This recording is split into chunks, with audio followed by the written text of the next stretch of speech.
Happy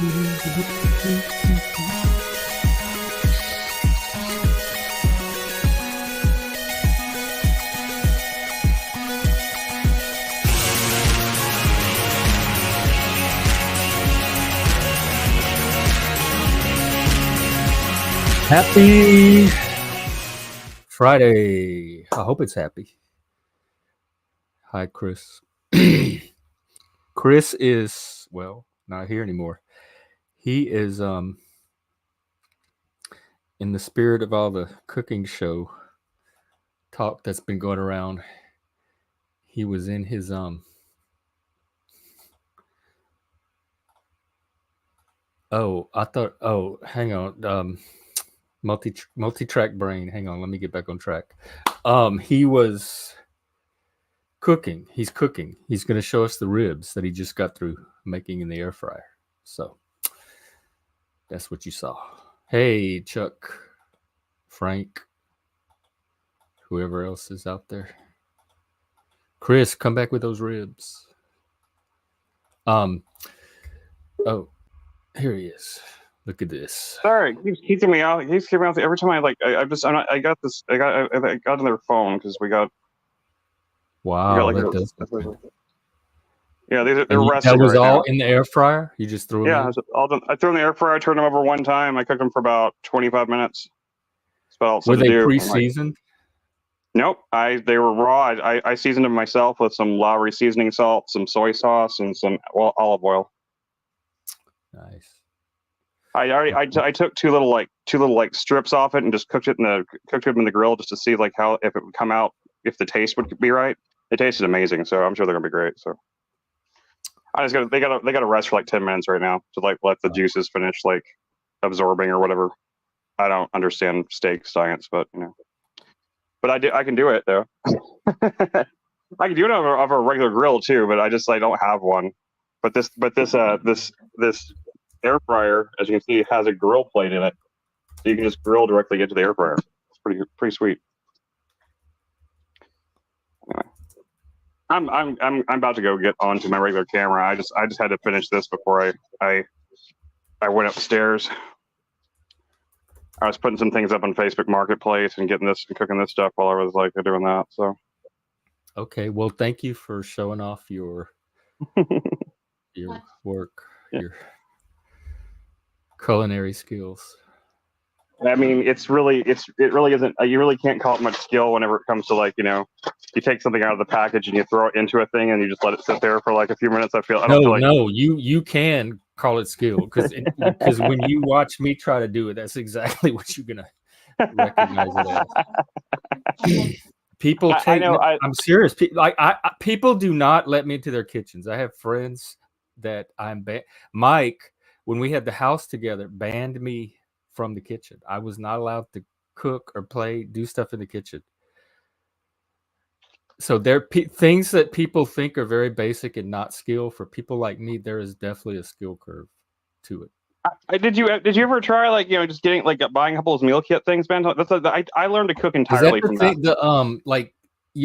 They're pre-made and they bring them to your house for the week or whatever, and you just put them together. Yeah. They give you. They have those services here. I keep getting their little advertisements. I did look at it for a while, but I didn't really have the budget for that. Well, I mean, I wouldn't be opposed to trying it at some point. The one, my favorite one is Home Chef, and they usually do like a trial thing. Like you get like the first 2 boxes for just like $10 or something each. Yeah, they could sponsor us too. That'd be great. But I'm just saying, like they're usually really cheap. But like it gets expensive after that. Like I quit all of them after I got through the trial periods because they were too expensive. But like you learn so much about cooking in just like the couple of weeks you have them, because it walks you step by step, and it doesn't just like tell you just do this. It actually explains why you're doing it. So you actually understand cooking once you do it, and and all the ingredients are all pre-proportioned. It's not the understanding. Like I understand the cooking, and I took home ec. I'm actually, believe it or not, I was a home economics major for a year and a half in college, because that's the interior design department was under home economics. So I did not know that it's not the knowledge of the cooking; it is the manual the skill, the coordination. and dexterity, like the cognitive processing to manipulate the kitchen implements, the ingredients, the flame, liquids I don't that use you have to open carry, flames. that spill, all that kind of stuff. Yeah, I don't use open flames. I'm not good enough for that. Which is the dyspraxia and the Air mainly fryers dyspraxia. and pressure cookers, like the Instapots, man. You can make so many things with those things, and you I need no learned to skill. do Irish oats in the Instapot. I got really Right, good yeah. at it. And I can Yeah. make pasta. Believe it, I boil pasta very well. And I know how to work a microwave. But Yep. anything more complicated than those, and it's not the skill, because I mean I'm smart enough to pick up how to do it. It's I have burnt water. I left some in the microwave for way longer. Oh, until the water evaporated all the way and it like burnt the plate. I've done that before. Yeah. Yeah, I've burnt. Yeah, and so my roommate has an air fryer that I have not tried to use, but like I don't think I could do anything complicated in Instapot, but I can definitely make Irish oats and stuff like that. One ingredient dishes. Like these came out so good. Like they literally, I took this kind of dull knife and I just kind of like just touched it into it. It just like it just like goes through it like butter. Like these things, these ribs are just like perfect. Yeah, Hank cooks too. Hank's always posting pictures of his looks professional. Like, I mean, these taste professional. Let's taste this thing. Like we go. Lindsay loves ribs. It's like one of her favorite food, if not her favorite food. Period. Her favorite things to eat are like crab legs and ribs, and they're kind of crab legs are not something I'm as good at cooking because I don't really have like you kind of need like a huge pot and all that stuff. You need a lot of room for it. But like ribs is something that I've only tried a couple of times. Steaks and ribs, stuff like that, and she loves that stuff. I mean, she loves it. And we go to rib places all the time. We're not all the time. We used to go to all the time. And honestly, like most of the time, like I like she's happy with them, but like I'm usually like really disappointed. I'm really not a big barbecue person. They put too much sauce and everything. Everything is too like you can't taste the meat. All you can taste is sauce. You know, it's just sauce. And so like I've never been a big rib person, but like I just tasted these and these are just like super super tender steaks, and I love steak. Like a steak that's done right, it's freaking amazing. But yeah, these are great. This came out so well, and it wasn't even like a pre-made. And for once, it wasn't. I've done it before with like the pre-made packages, you know, where it's like the sauce and everything. It's already pre-seasoned and everything like that. I've done that before, and that's really easy. You throw it in the oven for like 10 minutes and it's done. You can even microwave them that way. Chuck says to use a dry rub. I did a dry rub, Chuck. I did a dry rub. I didn't do anything real fancy. I just used Lowry seasoning salt, and I used some Lowry seasoning salt, and I used some onion powder and some garlic powder, and just kind of like just did a light rub on it. And I didn't do anything too extreme. And then I took some soy sauce and some olive oil, and I rubbed that in there and let it sit for a little while, and then I patted it dry before I put it in the grill. So that was my recipe for those. So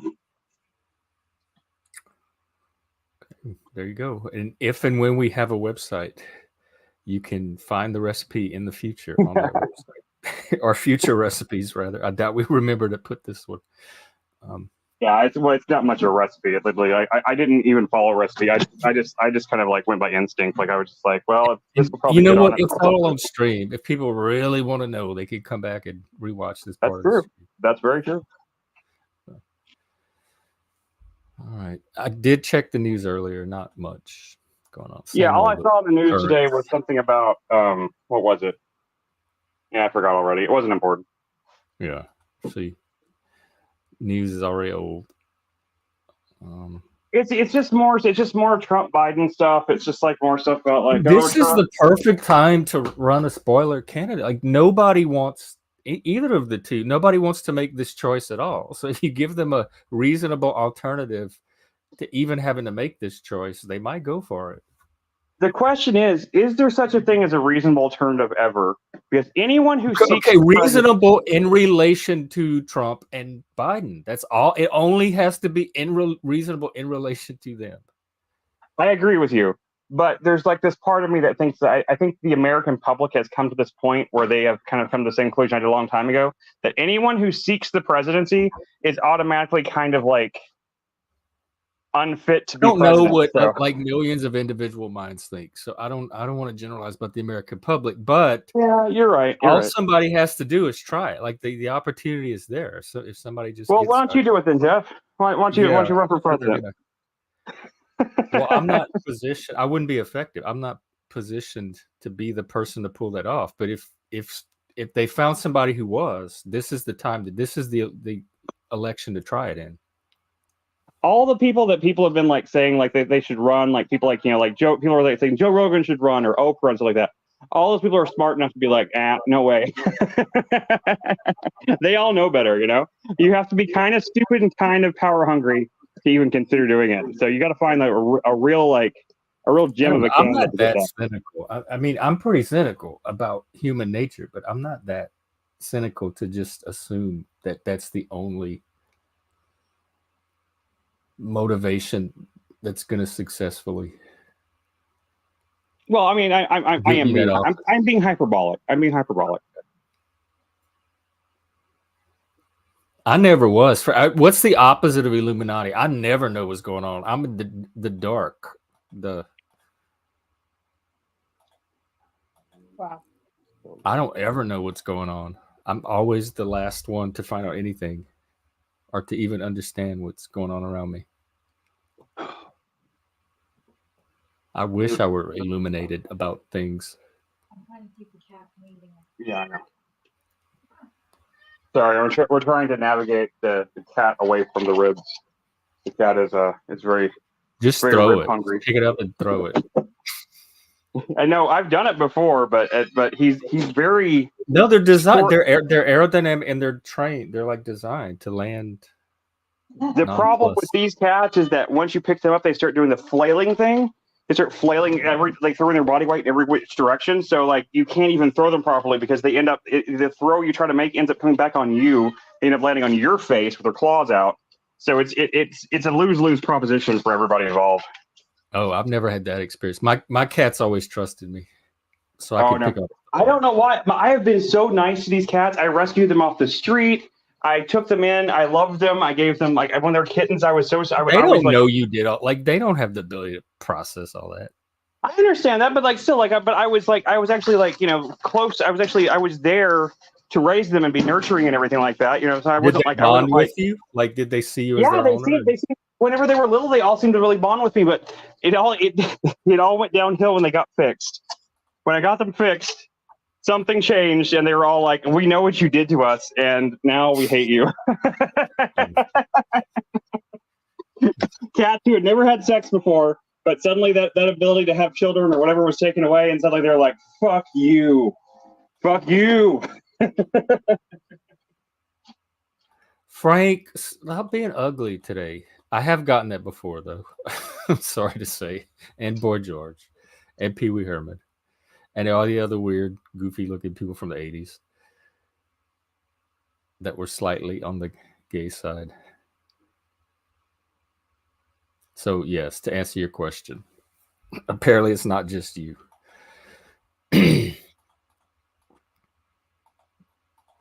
My cats are named after two obscure cartoon characters. Yours are more like ones people have heard of. My cats are named after two really obscure cartoon characters. That there was this show called Kappa Mikey that used to be on like Nicktoons back in the day, and it was like this. It was branded as an American anime because it was about the whole thing was it was about an American actor who got cast in a Japanese show, and so all the Japanese characters are drawn like anime characters, but he's drawn like an American cartoon. And so it has all this mixture of animation and stuff in it. Like the two girls in it were called Mitsuki and Lily, and so that's what we called our cats.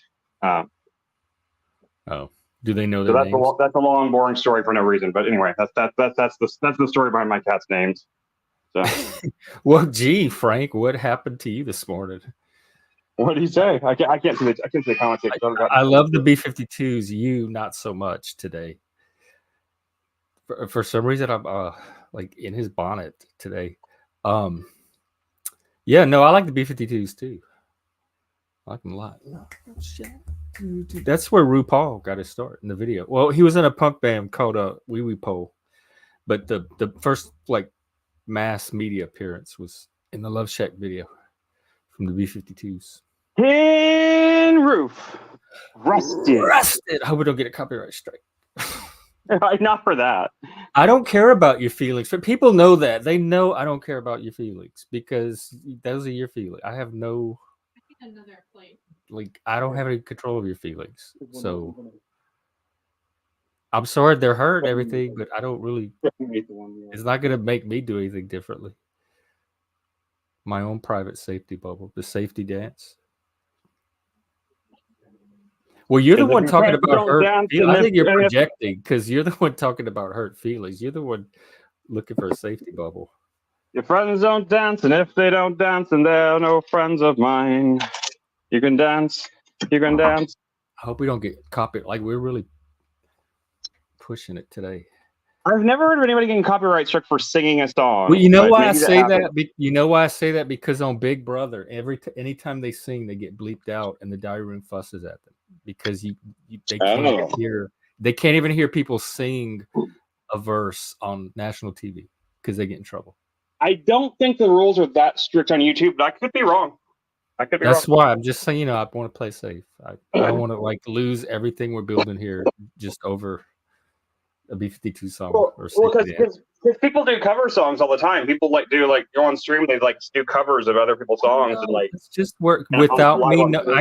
I get in trouble all the time and fuck things up all the time. So my safety comfort level is where it's at. That's just based on my right, and this too, Frank. Like I'm gonna be excited when I get my first strike because I'm gonna feel like I'm really pushing the boundary. Serious contender now.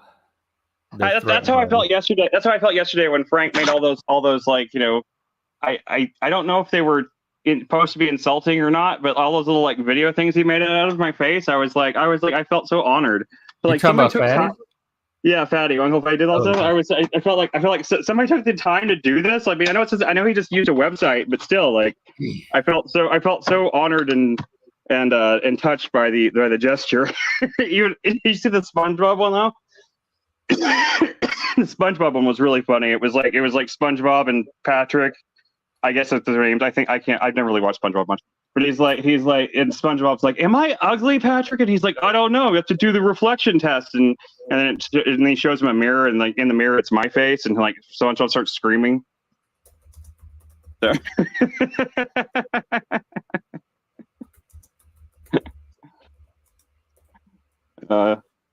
Totally worth it.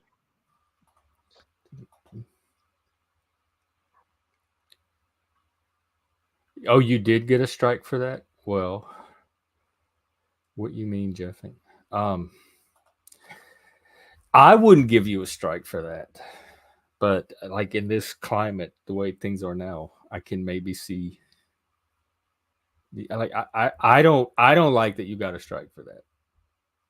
I heard about somebody getting. I heard about you guys talking yesterday. Somebody got a strike for somebody showed a paintball gun or something on the stream or something like that. Yeah, that's what we were talking about with Flo. That's happened to Flo, and he got reported. So if anything like that ever happens on the stream, immediately in the stream, and private it's private. Yeah, and then you can go back and clip all out later and repost publicly. But that because what happened with Flo is he kept going for an hour after, and somebody had time to report the stream. Who the hell is this? Is this Chuck? Looks like Chuck. Were you on let me fix that. Were you on a change your name panel last night? Apparently I was. I didn't even realize that.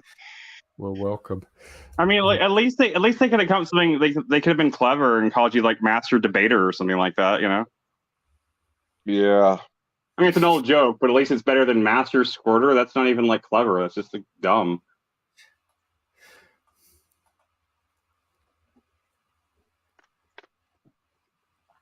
What's up, Chuck? I forgot what I'm trying to get my computer going. It is taking. We're just forever. sitting here whittling wood and chewing on hay. Yeah, really. I mean, I'm literally just sitting here trying to get my computer up and running. It's just going so slow.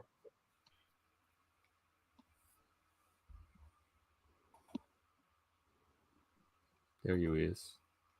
And I'm here. I mean, I'm not on the computer yet, though. I'm still waiting for it to load YouTube so I can get to the link so I can get back into the StreamYard thing. So I look like a Twin Peaks fan. The angle you have it at.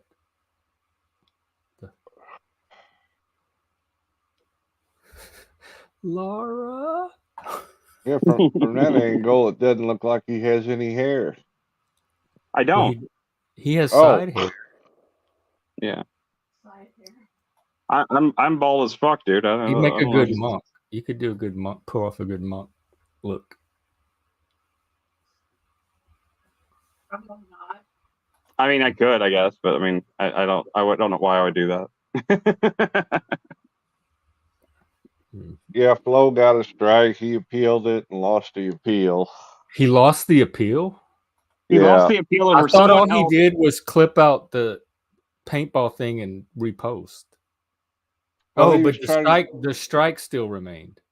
Yeah, I So don't know if he actually fought it the correct way or not. You know what I You mean? get a strike if your guest, even if your guest does something, you're the one that gets the strike. Yes, for you're the- responsible for your stream. That's all the more Yeah, reason and not yet- to let these trolls And on. yet, YouTube isn't responsible for the people on their channel. That's weird, isn't it? No, the individual creator is responsible. Sure, the individual create, but they should be responsible for what they do. But in the same way that YouTube's a platform, right? And they don't get in trouble for what people do on their platform. So whenever you, as a creator, open They up an do open because panel, their you're opening a advertisers, their Yeah. advertisers threaten them. So there are Yeah. consequences for what people do on on their platform. but not when you're not monetized. I guess he is though. He's monetized, right? I guess he is. So. Oh, I wonder if that Well, has something to do. I wonder if that's why we're not getting strikes, and if we get monetized, we're all of a sudden No, gonna start getting these They strikes. still run ads on people's shows that aren't monetized. They just take all the money that way. Oh, and when you monetize, you get some of it, but then you Right. come under all of these conditions that non-monetized These channels new are not rules. under. Yeah. Yeah. Wait, there was a judge that was on YouTube out of Michigan, a female judge that everybody used to watch, watch her court, and her entire channel got deleted, erased, taken away because somebody porn bombed her channel while she was having court.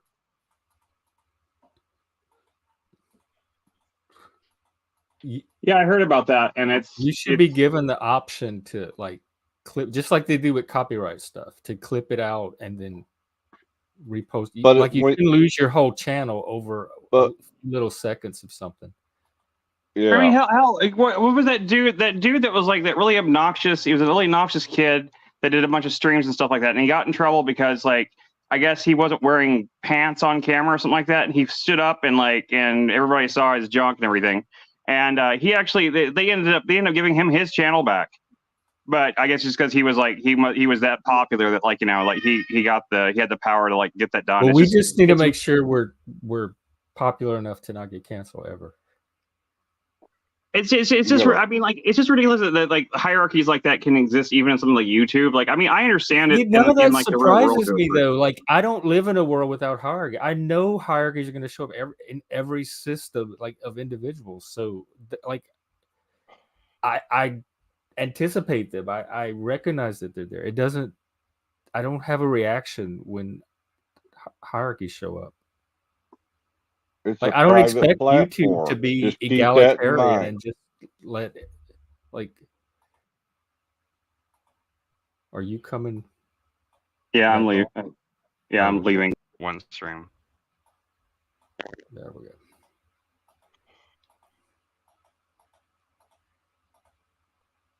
Unless you are at Mardi Gras, New Orleans, Dory Alley Festival in San Francisco, Folsom Festival in San Francisco, certain house parties whose addresses will remain anonymous in Las Vegas, and I should probably just stop there. A game or what? I don't know. You're are you angry today? You said not to troll while you're angry because you just end up being mean. Don't troll. Don't go to bed Yeah, trolling angry. Frank was giving troll tips.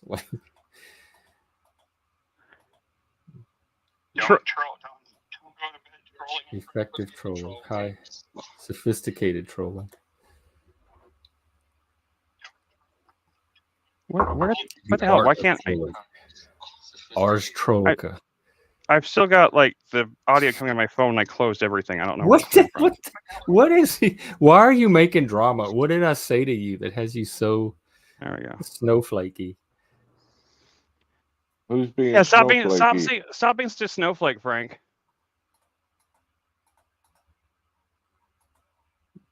Go watch Fight Club, and learn about like what that means, I learned, you were not a special snowflake, You run off. I scored a 12 in politeness on the Big 5 test out of 100. Like, I don't know why people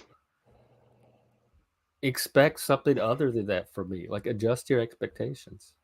I mean, we got no iFi, we got no Lib, we got no Joshua Jones. Everybody's gone.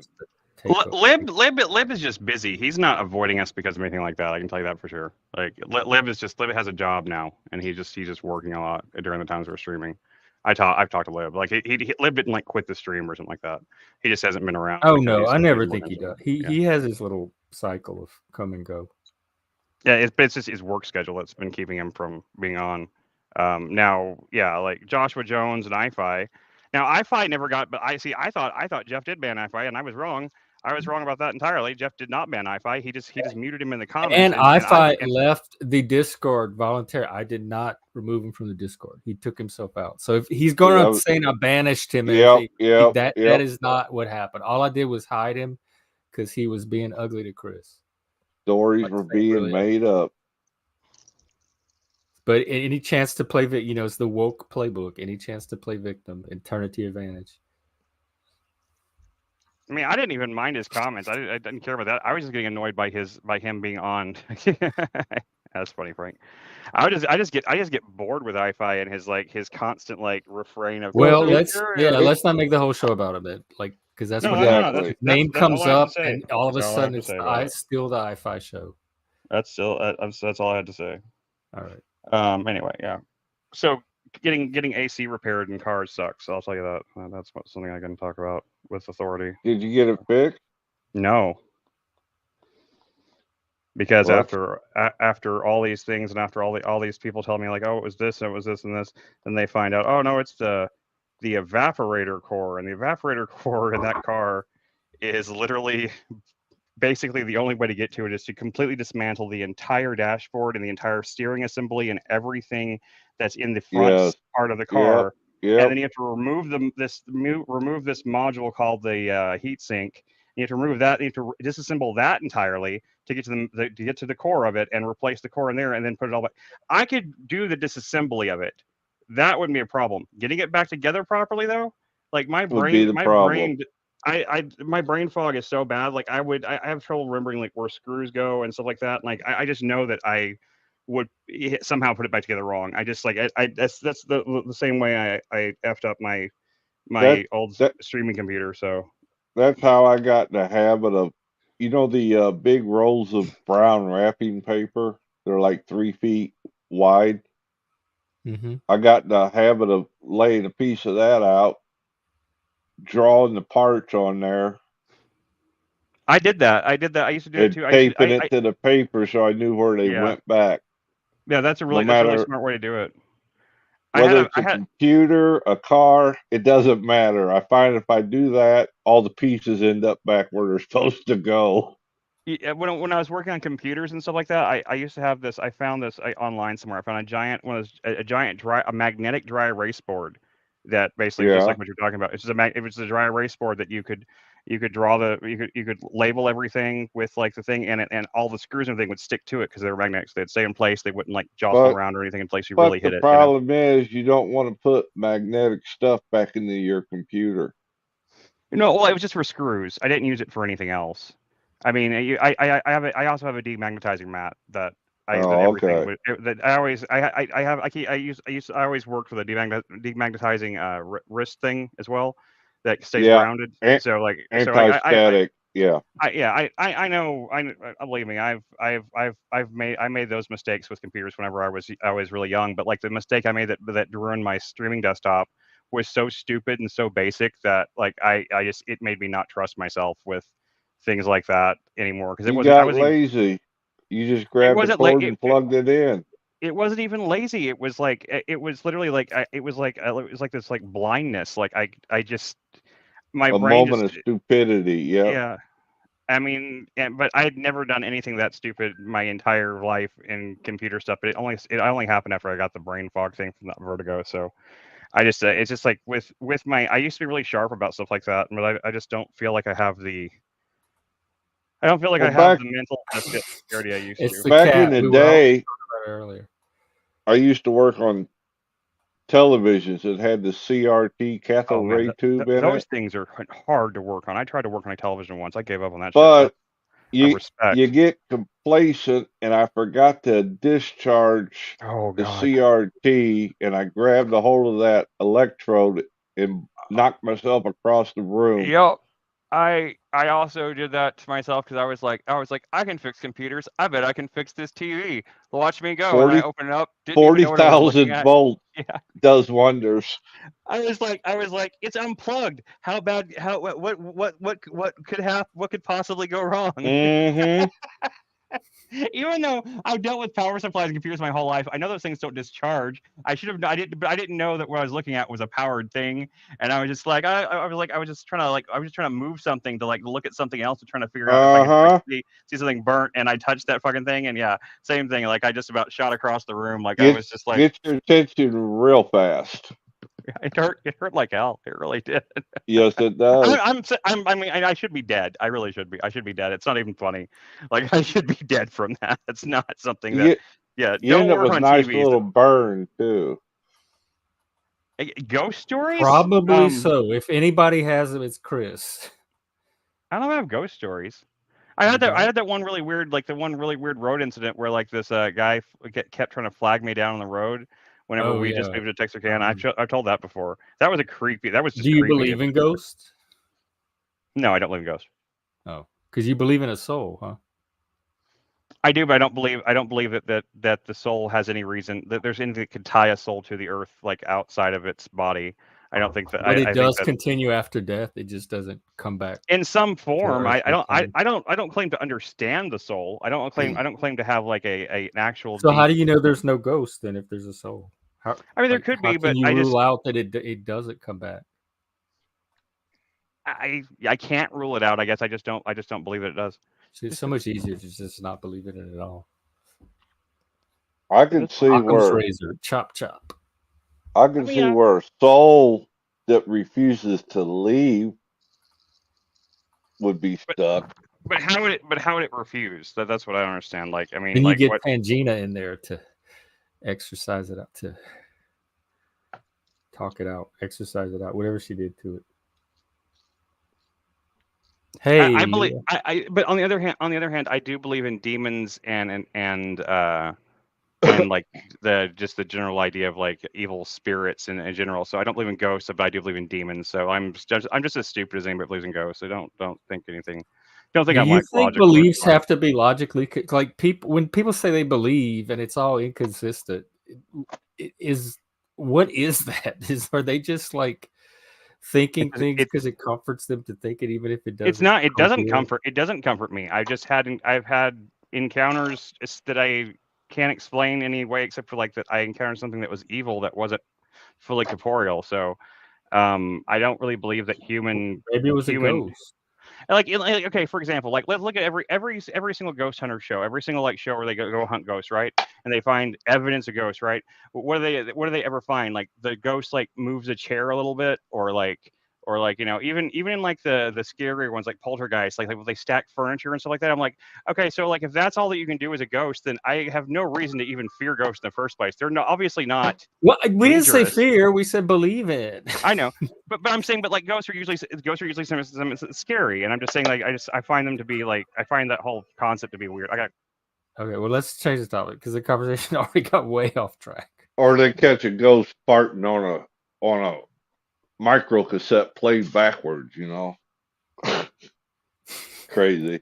They used to have is it Celebrity Paranormal? Or I used to watch. They Now, have a different Dan group of Aykroyd celebrities. actually believes in that. The guy from Ghostbusters. Yeah, I know he does. Yeah, he's done a used bunch to of shows about it teach. too. Yeah, he He used to he teach used to host paranoia. sightings. He used to host sightings. It was all about aliens and shit like that. I used to love that show. It would, like, play late at night, and like I don't find ghost stories scary at all. But I used to find like those whenever I was a kid, like the stories of like the gray aliens. You know, the gray aliens, like they're like the whole like visage of them, like the big eyes and everything like that. Like those, I find those like far more frightening. Or I don't anymore, but I did when I was a kid. I thought The those were far more Greys. frightening than Yep. ghosts. Like The the Greys. just those gigantic eyes and like the featureless face. Otherwise, like it's just like there's something really like creepy about that. But I mean I don't think I don't think they're real. But I mean I did find like the show used to creep me out at night though. There's that raccoon again. You're talking the cat? Yeah, I do have a raccoon cat. It is something. I don't even know what she is anymore. I was pretty sure she was a cat when I got her. I don't know what his gender is. But I know that they're female because I got them fixed. But she I don't know. She's insane. I don't know what to tell you. But I mean, I say I don't believe in ghosts, but I've encountered like some sort of spiritual force before that seemed like it was like malevolent and trying to hurt me and stuff like that. Like, and so like I think there's like something demonic, it's to some degree that exists, but like it could also be in the mind. It could be in the realm of the subconscious. It could be, you know, it could be a number of things. And I'm open to all those answers to it. I just like, you know, like, but if I'm going to talk about it and you're trying to explain, Yep. trying to talk about it in basic terms, like it's just easier to use the terms like ghosts or demons or whatever like that, you know, than it is to try to like explain the whole like psychological like possibilities and everything of it. I don't claim to understand it. So. Oh. So is that like the God thing? When people don't understand it, they just say God of the gaps thing. Demons is like a stand-in for complex psychological explanations. It could be. I mean, or there could be demons, but I mean, I mean, either way, I just like it's not something that can be explained by science at this point, or at least it can be explained to my mind by science. But I mean, I'm not saying that. But if someone were to present me with like concrete proof of this or that, and like can show me like, you know, scientifically how this happened, the reason it happened, then I would. Well, they'd have to have access to what happened, and they don't, other than self-report at this point. I know like it's that. Anecdotal. I know, and which is why it's one of those impossible to prove or disprove kind of scenarios. Which is why, you know, you just kind of end up just going like, well, I don't know, maybe there's demons. I don't know. I hope not. I hope I'm wrong about it. If that's any makes any difference. I've seen entities once, and that was it. You saw an entity? For lack of a better word to call it, I don't know what you would actually call it. Frank. What? Tell us that story. How old were you? I was 40, 41. Oh, okay. Grown up. About 22 years ago, whatever it was. I can't explain it. You ever had your eyes closed? I mean, being awake, and you close your eyes, and you can see when something passes in front of you, and you get that shadow of, you know something passed in front of your eyes. Uh-huh. Well, I was in that place one time, and I kept seeing the blip across my closed eye. So like the shadow people type thing. I opened my eyes, and it's hard to explain. There was an entity. I think I know exactly what you're talking about. I've been there. There was these black, I'm going to say splotches, no better word than that, because they weren't a defined shape, or it was just like a splotch or a glob. Mm-hmm. But they were circling around my room and scared the hell out of me. And was it your eyeballs, like floaters? No, I got floaters. I know what those are. So the only way that I got whatever it was to leave was I got down on my knees and prayed. I had that same thing happen to me. I seriously, I almost the exact same experience. Did you pray like, to Satan or Jesus? Satan, come control your I boys. prayed to my creator, God. What hey, Chris, remember that if demon you, show we watched, that Zoom demon show? yeah. Reminds The me of- host. Yeah. Yes, Most of those exactly. paranormal shows were just made up. Oh yeah, they're totally made up. I used to love the first season of the original Ghost Hunters is great. It's hilarious reality television though, because it's barely about ghost hunting. It's more like kind of like the psychological stuff you get in like the reality shows you like, Jeff, where it's just about like their inner turmoil and like their fights between each other. They're constantly like just arguing and then having like all these like all these dramatic fallouts with each other constantly. It's like a soap opera, just has the background of them being ghost hunters.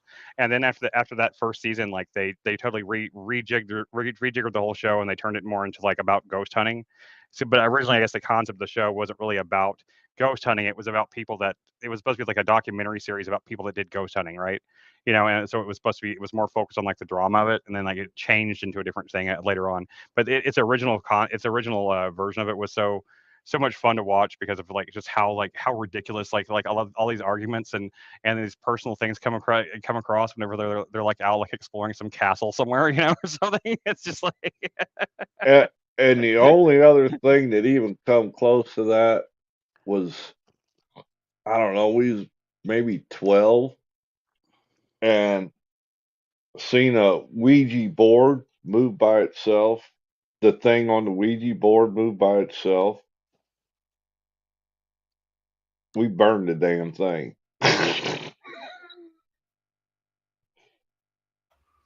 What did you burn? Ouija board. Oh, yeah. we melted black candle wax all over ours. We had to throw it away. Well, I it Don't moved Ouija by board drunk. That's what happens. it moved by itself, and that was enough. How I far though? Like it moves so small. It was enough. We saw it move. Enough to scare. Yes. there's a It let me movie know this was something not to play with. there's a movie I watched that I think is one of my favorite like corny like supernatural movies I've ever seen. It's called Red Lights. Have you ever heard of it? It's got Cillian Murphy, the guy just won the Oscar for like Oppenheimer, and it's got Sigourney Weaver and Robert De Niro of all people in it. And like it takes place in like I can only describe it as an alternate reality where the most famous people and the people the biggest celebrities in the world, and it doesn't explicitly say this is what the world is, but like the movie kind of has this presentation of like the people that are doing paranormal research are the most famous people in the world. They're the only people care about. Like on the news, it's like constantly about this paranormal researcher to this. It's just hilarious because it takes place in this completely like stupid, like over the top, like idea of like where people actually give a shit about it. Because like in reality, like there's like a very small number of people that actually give a shit about any of that. And like in this world, like they're like the most, and Sigourney Weaver and Cillian Murphy's characters are pariahs because they don't believe in the supernatural. They go around debunking stuff, and so everyone hates them because they're like the bad guys, like debunking all the spiritual stuff. Whereas like the good guys, like Toby Jones plays like this researcher that works for like the big university, and he's like a celebrity that goes on talk shows and stuff and talks about the kind of like Uri Geller kind of thing, but then it turns out that one of the two of them, one of the two debunker guys, one of the two of them actually has supernatural powers, and it's so stupid and funny and over the top. It's not supposed to be funny, but it's a hilarious, like bad movie to watch. I highly recommend it. I love it anytime a movie like really takes a kind of a mundane premise and really commits to like a weird version of the world that it takes place in.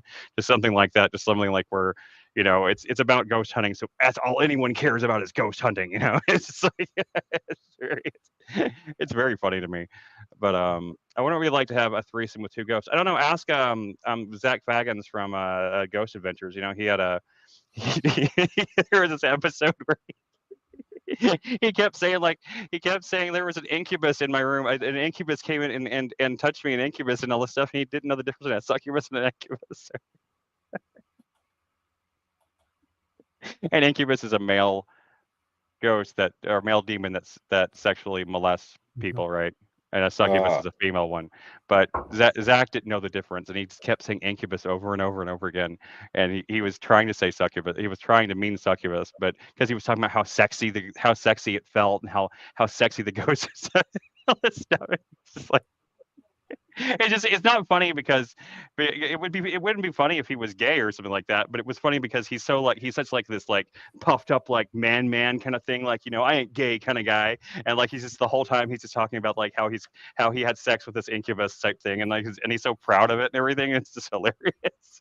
Do they have like transubus, like for the ones that are not male or female? Yeah, I'm sure an incubus Are demons like not? They don't fuck with that. They're I don't know. gender Because ideology. I really doubt that incubus or succubus I should exists in know, the first like, place. if anybody. I believe that like any kind of like demonic like presence like that is probably sexless and probably has no like, you know, it could probably take a male or female form. It was just funny because of the way he was talking about it. Can't they be bi? I guess, you know, why not? Yeah. Hey, and Leah, please, like I didn't get to talk too much on the stream today, but it was really interesting. You remember The Exorcist? Yeah, I love that movie growing up. Well, that came from I think a 12-year-old boy out of St. Louis, the story originally. And we tried to find out, we tried to get more information on that actual story. Wait, what? You talking about the movie with the little girl? Yes, but it was based off of the real William incident. Peter Blatty novel. Yeah, but the novel was based off of a story that he read about that supposedly really happened to a boy in St. Louis. In St. Louis. Exorcism. Okay. Hey, Ragnar. But we tried to get information, you know, dig up information, anything we could. And man, every time we asked, we just got doors slammed in our face. Really? By the Catholic. You live there or something? Yeah. Were you there in this? Yeah.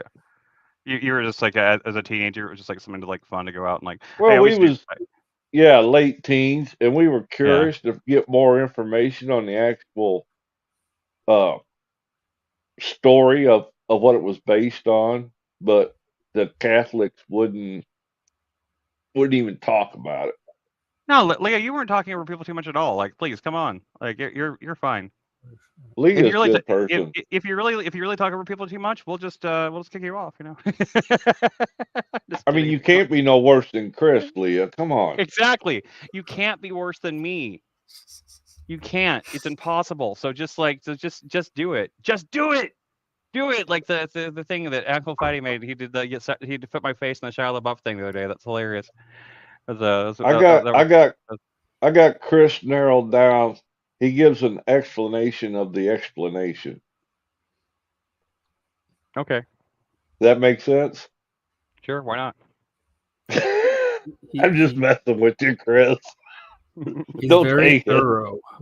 I'm not a good person to troll because like I used to do a fair bit of trolling back in the day, and I take all trolling in jest. Like I just laugh at it. I think trolling. I think it's hilarious. Oh, I'm a lousy troll.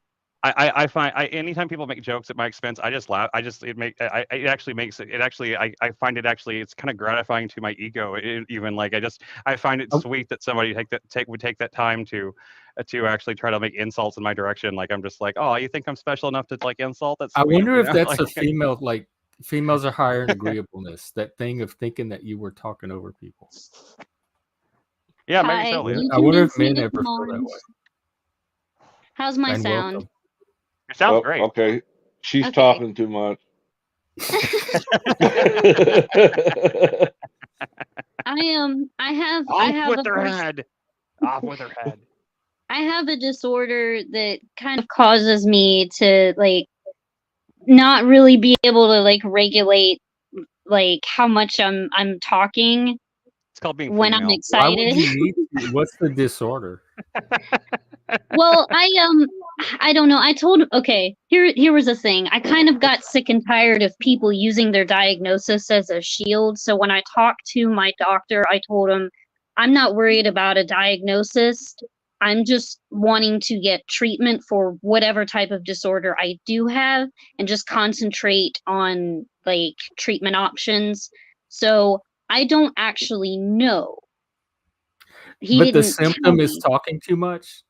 That's what I'm you feel like- guessing, like, because my mom she was misdiagnosed with borderline, but then diagnosed a couple years ago with bipolar, and I think I have that. I go through just, you know, mood swings where, you know, I'll have depression and then like mania Didn't they sometimes. used but to they- call that manic I mean- depressive?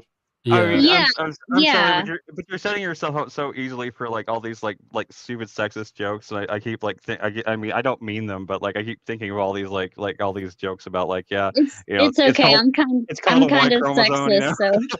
so it's fine. I don't mean any of it. I really do. I really liked you. I like to. I wouldn't as I live a part of hell much yesterday, but I was listening to it the whole time. Something wrong with your And I audio, thought- Chris. oh, is it again? Yep. It's robotic.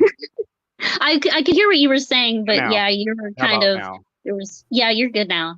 Okay, I just had to mute and unmute for some reason. I Yeah, don't that know was why. weird. I don't What get it. type of mic do you have? This is from like when I used to do customer service from Amazon, and so the headsets they sent us were always so shitty. So like since I spent 12 to 14 hours a day on this thing, I bought this, and it's a Jabra, like a really expensive, That's all you nice had to say. Jabra Is it headset. is it Bluetooth? Because It is Bluetooth, but I'm not using Bluetooth. I'm using its proprietary like USB like connector Okay. thing.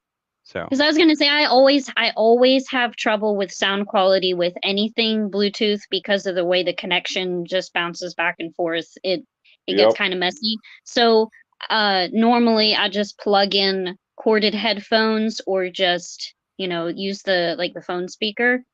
And Yeah. I found that I've had the best quality with that because then it's just direct, you know, plug in, and there's not like any type of like signal to bounce all over the place. at the same time I was talking to Neurojack on he was doing like just a stream that it was just it wasn't even like a public stream. It was just a stream he was doing. What did he say? What did y'all talk about? Oh, we were just talking about, it was just like a lot of different stuff. We were talking about where he was doing research on like on some things that that we had talked about whenever he was on the stream that with us. I want to like, talk about anyway. this talking too much thing because that is cultural. I There's saw no too Ragnar's much. comment. People talk the amount they talk, and it's different for each individual. The too much comes from somebody other than that person putting some kind of standard that they're evaluating the person by. There are some cultures where people talk all day long, all the time, and over each other, everything. Like, so the idea that talking whatever too much is innately like indicative of some kind of disorder is a little just worrying to me. Well, I I definitely think you're have around a people lot that of- like just don't like the amount that you talk, but don't let them make you think it's a disorder. Here's my thing. I do have a lot of like other psychological issues. That is kind of to do with a lot of, like Ragnar said in the comments, you know, nervousness, introvertedness, and a bunch of other things that factor in. It could be ADHD. I mean, the ADHD is what does it to me. Do people tell you you talk too much, Chris?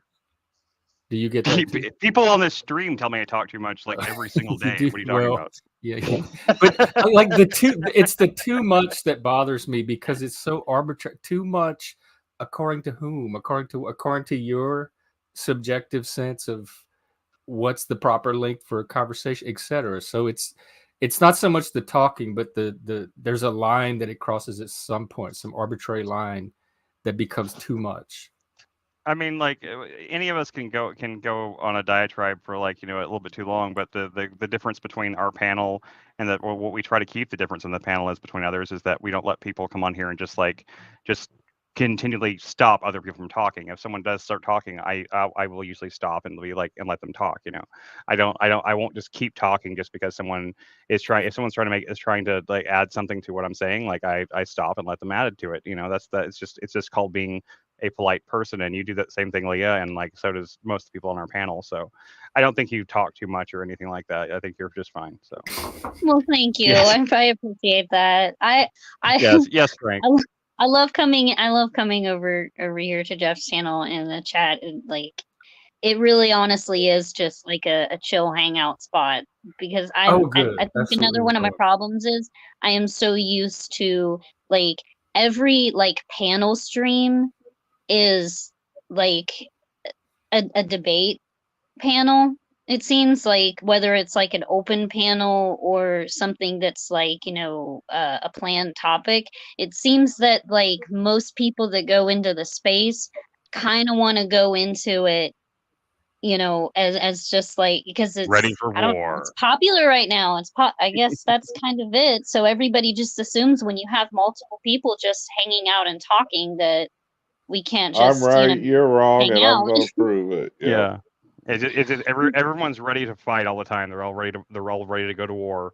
They're all ready to go to war for Yeah. some opinion they don't even believe in. They don't even actually care about the thing they're arguing for. They'll just like, but they'll fight to the death for it. You know, like it's so ridiculous. Like I remember Flow State like getting like about the male circumcision thing, and like how worked up he got to the point where he even admitted that he didn't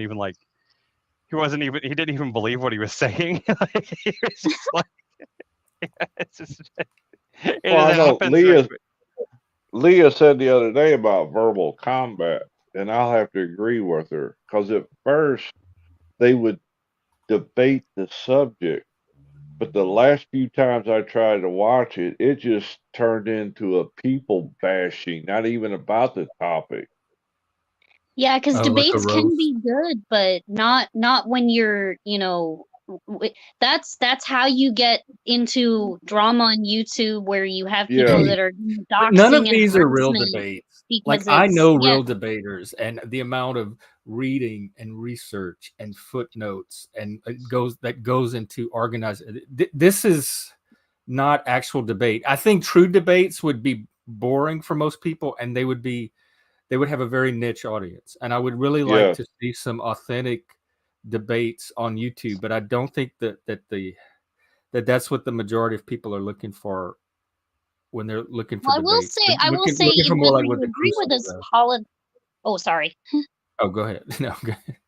You're I fine. was just gonna say whether or not you agree with his politics, I will say that Destiny is actually doing a good job at like bringing back, like reining in like the blood sports and bringing back like old school debates. I agree with Destiny that. is. And yeah, I haven't lately When watched in it does the in a he last ever while. let 6 months. someone talk? He seems like he. No, yeah, yeah, His stream turned into a drama stream for a while, but it's gotten better yeah. again. But yeah. But I will say that the content, honestly, like the I think what it is the choice in debate opponents has gotten better. Like everybody finally got the Destiny versus Ben Shapiro that they've been wanting for years, and then he invited Candace Owens over to his house. Now that Candace Owens, I think like on her side of things, I think she is just kind of more on like she's into like gossip and drama. Like I mean, if you look on her channel, she talks about like Uh-oh. people like the Kardashians and stuff, and so You she cut is out more of like an opinion based, you know, public figurehead. Like I don't really see that going anywhere other than like I'm not to say this is all to say that I'm not surprised that when I saw a video clip of the two of them hanging out and talking / debating, I'm not surprised that it got personal. And I think that's kind of the biggest thing, is that's the difference between some people in the space. Is like you have people that just concentrate on the argument, and then you have people that focus on the individual. And I think that's what separates them at the end of the day.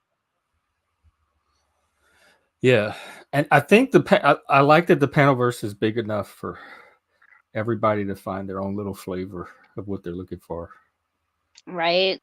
I mean, because I don't mind watching all of the like the blood sports and the drama and everything, but I worry for people because that is the stuff that leads to communities wanting to dox each other and harass, and Mhm. like that's kind of a net negative, I think, for the space. That's a good point. Because you shouldn't be engaging in that behavior on YouTube. Yeah.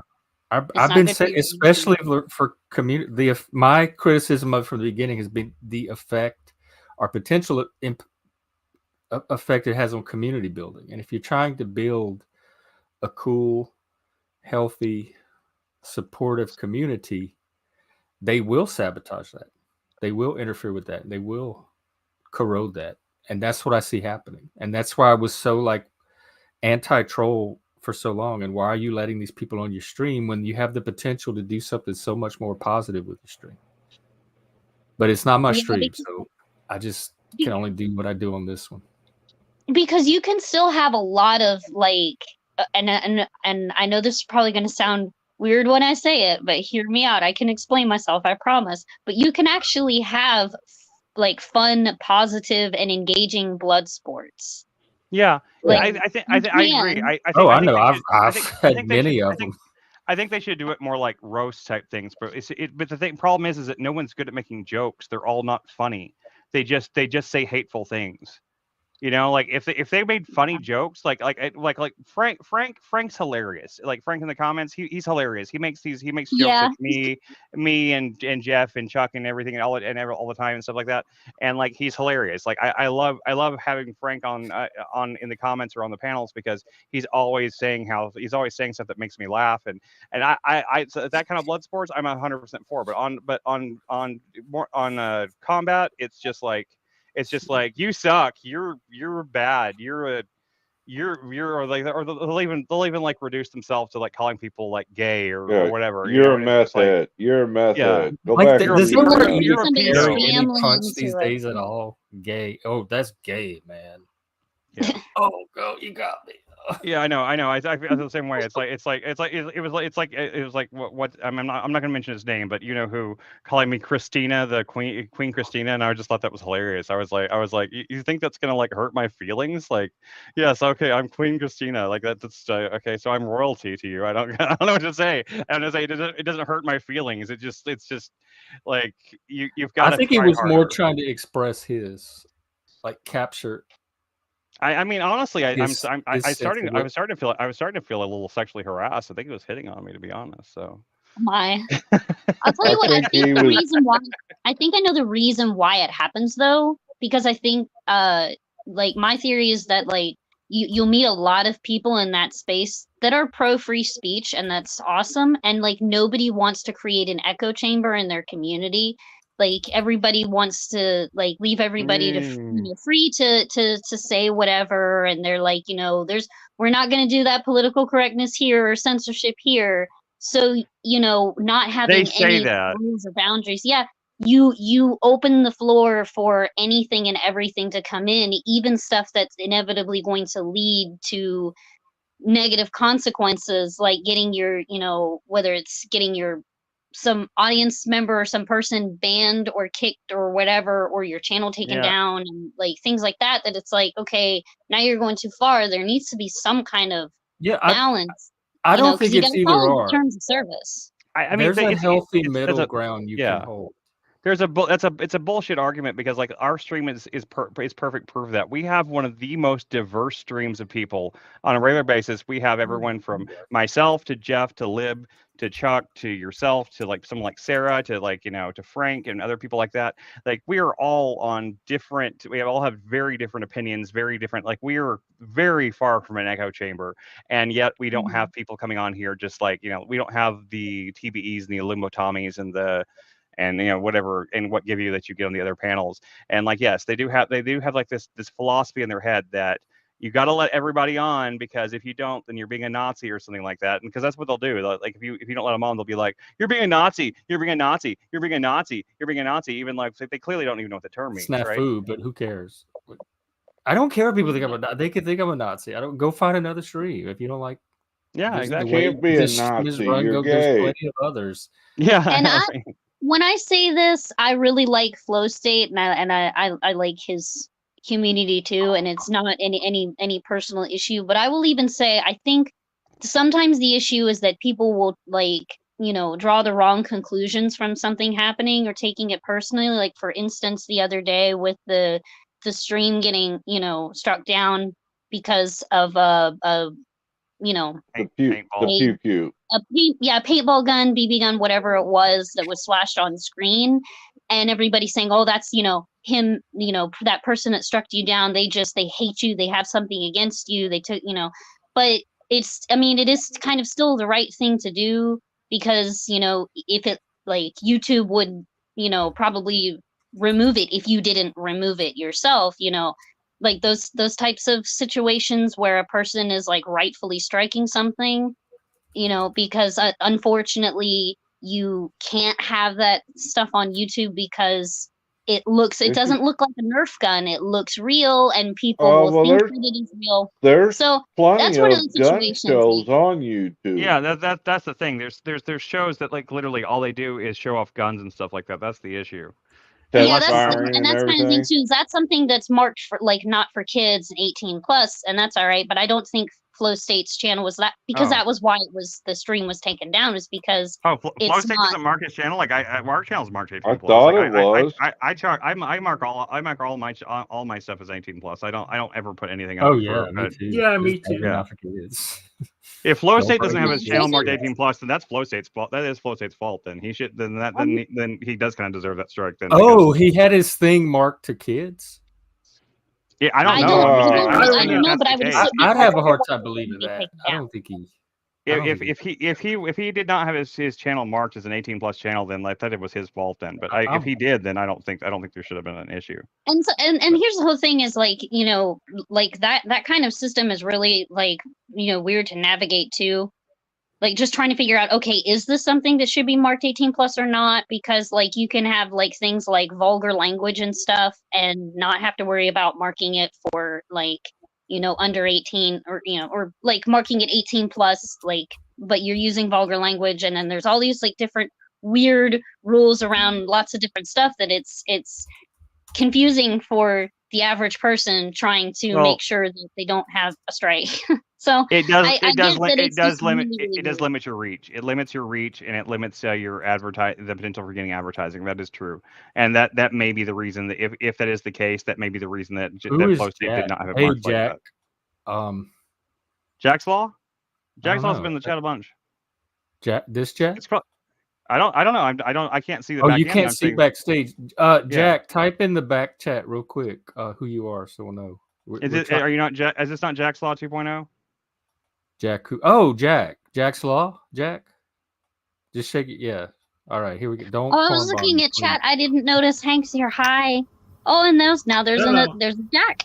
Hi. Hello. You see this? Yeah, you're on. Getting your viewers, man. Sleeveless shirt. Oh, see, that looks good. Yeah. First of all, you have Your the viewers have sleeveless shirts on, man.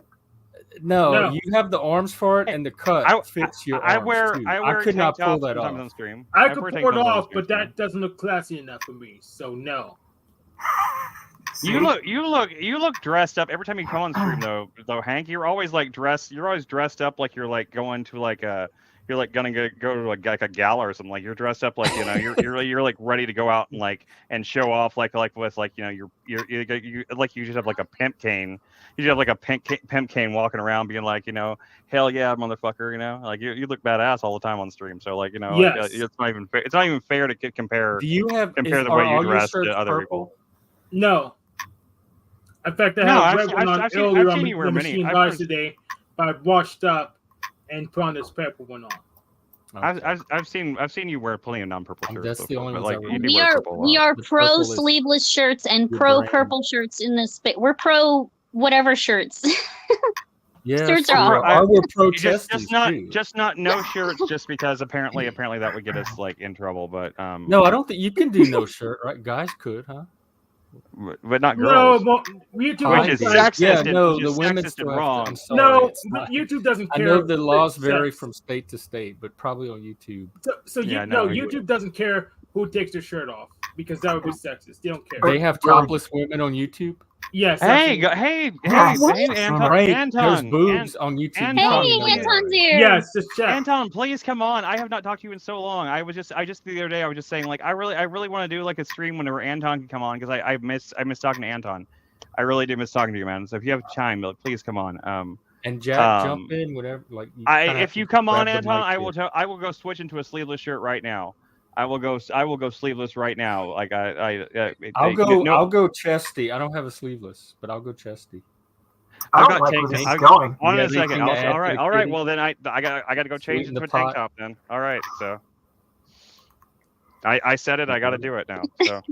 Oh, okay. Yeah, me too. Well, I'll just pretend I'm wearing it. I'm wearing one of my husband's t-shirts, but we'll just pretend that it's like a muscle shirt. Sleeveless. Hank, are you contributing anything? Ties Anton up here. We not yet. Well, but there's no links we won't go I mean, to. I would come off no shirt at all, but that would end the stream would immediately like everyone would go away. So I'm not going to do that. So I am worried that all of my tank tops might be in the car because that's what's been selling lately is like tank tops and just put your onesie on, Chris. I'm looking for. I don't have a onesie. Why do people think I have a onesie? It's falling apart. No, I don't. Where do I have a onesie, Lindsay?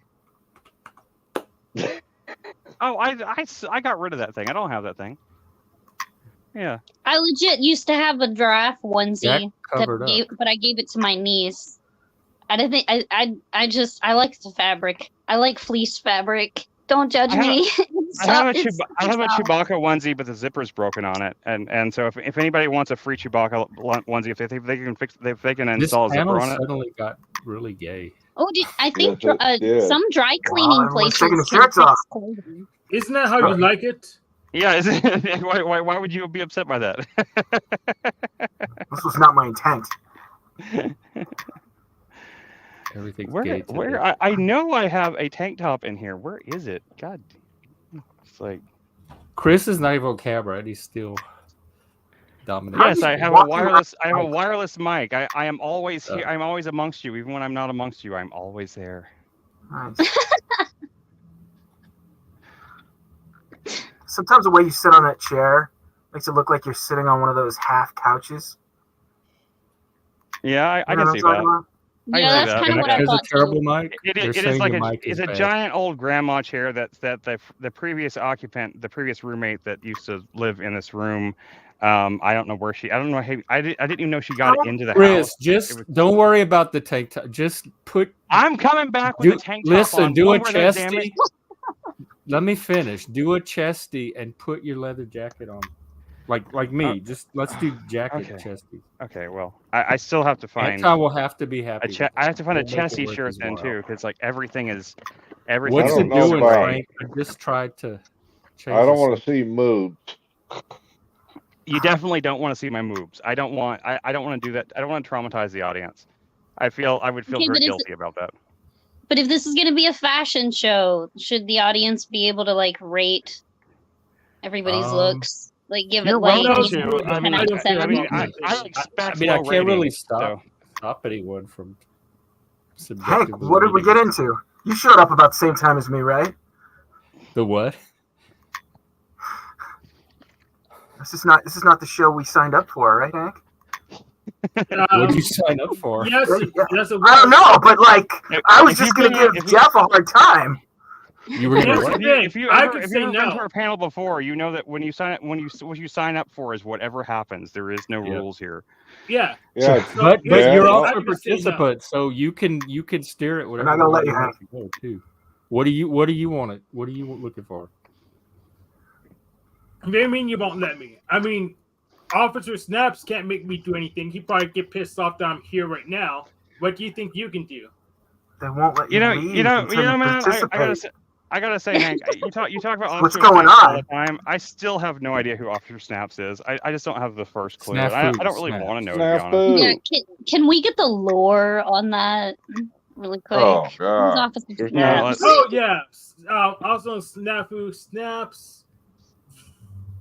Snaps. Oh wait, that's the So same person. he's a e-thug that goes around. He used to try to He's a pretend to be troll. Paul's minions, but Paul's done with his dumbass too. He's just a sideshow character. What he does is he pretends to be the internet police and police who's allowed to talk to who. Pedo Pogo, Yeah, pedo pogo conspiratard. Okay. So a few more so seconds. he's a on bully, Snafu, and I then stood we'll up to move him and on. I knock his butt around because he's just. Here's the thing, he acts just like a shrink would, and I do not like shrinks because it's just in gossips. He's a little gossip. He tries to tell on everyone, and I don't like his character, and so what I do, I just challenge him. I'll just stand up to him and make him prove some of his notions he just made up with, and he's just not very consistent. He's a lies troll all the that time. goes around and tries to disrupt Pound. He's not even worth wasting energy on. And Okay, I like this idea, for me- Ragnar. This for might me- be I just something see great. it mentioned all the I time. think it is worth mentioning. Yeah, I like because Ragnar's idea too. I think people like him should be afraid. I want people like him to be afraid of me. Yeah, but he's So it's not totally like worth me he's wasting still my- doing it. It's nothing's working. He's still out there causing his trouble. Yeah, I feel like And to this engaging in the day, same behavior just perpetuates it you and can just still kind of hear him co-signs trolling. Like all that. you can do, locus of control. All you can do is manage your own end of it in your stream. Like I don't go on the streams that let him on. I don't let him on this stream, etc. Yeah, There's not much he I should can tell- do he should about tell me what to do. to He stop should his tell me what behavior. streams I should go on. No, I have control. This is what I'm not afraid. this of is him. what I tell my If he husband all the shows up as time. simple as I am, he's using it, just runs away. So I have This is what I control. tell my Okay, let me well, let me we're tell you gonna- what I tell well- my husband really quick. What I tell my husband all the time is you can't control the behavior of others, but you can control your own. You can't I'm not- control their actions, but you can control your reactions. Yeah. And So- that's really all you can do Well- at the end of the day. What I want you to understand Jeff is shouldn't that have taken I his shirt won't off. let him push me around for any reason. I'm not going to run away from him or anyone similar to him just because he shows up somewhere. If he shows up, he's going to have a bad time. So I'm not going to If say, you say his if he name too shows many up, I'm gonna times, it run might be away. like Because Beetlejuice. You might that's- summon him. Oh, he's not Who gonna are we show up. talking about? Okay, well, that's the story on Snafu. So we can do horror movies. Snafu. Or Jack, if you have anything you want to throw in, Oh no, I'm just happy to be here. just hang out. Where are you calling from? Are you in the US? I'm on West Coast. Oh, okay. USA. USA. Sure. It's a good place. Oh, to yeah, live. I wish there was I'm- a way to hide Chris's jacket while he's away. What's wrong? What's wrong? What's wrong? Oh, in the Oh, I was background. just waiting for you to get back. We're looking at your chair with your jacket on it the whole time. Well, I finally found a tank top, and it's got holes and everything in it, so it'll be real sexy. I mean, Well, in the put it worst on possible because way. here he This is. is He's not- gonna take your spot. This is the wrong kind of anticipation. Hey, hello. Welcome. What's going on? Oh, not a whole lot. I just got back with some lunch, and I had shot a video earlier today, and so I was gonna upload it and start editing it, and I saw you guys were live, so I thought I'd stop by. Oh, I love your videos. What's this one about? This one is about an idea I have with Daily Wire and Disney both making a Snow White movie at the same time. I don't know if you guys have ever heard of parallel structures, but that's kind of an idea that I think is accidentally happening with the Daily Wire. I'm looking forward to seeing that. Yeah, I think Brett Cooper is probably it'll be interesting to see what she does with Snow White. She looks the part anyway. She definitely looks the part. She's I don't know if she can act really. Her performance in Lady Ballers did not impress me any. So. Oh, you actually saw Lady Ballers? I haven't seen anything that Daily Wire has made. Yeah, we did a watch party on it, but it was pretty bad. It was. Did any of the jokes land? There Because I've are, a only few, seen the there trailer. are a few there are a few very small moments of actual humor where I actually thought was like this was actually funny, but for the most part it was one of the most embarrassing things I've ever watched. It was like that kid in school that wants to be class clown so badly, and like they're constantly like making jokes but like the jokes aren't funny kind of thing. Or like you ever seen Super Troopers, Farva, you know? Yeah. It was like the Farva of movies. Okay. Yeah, It was like basically it's like the movie. directed it. It's like the movie that's going to go over to the car and say like I'm going to call him a chicken fucker. That's Lady Ballers. That's Lady Ballers in a nutshell. So it's it's not It's kind good. of sad because Super Troopers was actually Super kind of Troopers- good. Super Here's the Right, I'm weird just part. using, Okay, like the character Farva, the whole point of him. well, no, here's what I mean by that. Like what's sad about it is the fact that he was so bad at trying to do the same like gimmicks that the rest of them did. The fact that he was like offset from the rest of them and was just so bad at doing it kind of actually made the movie better. Like when you're the troll character in a movie, it can actually be like good and entertaining if there are enough people around to offset and like point out like, wow, you're actually kind of stupid.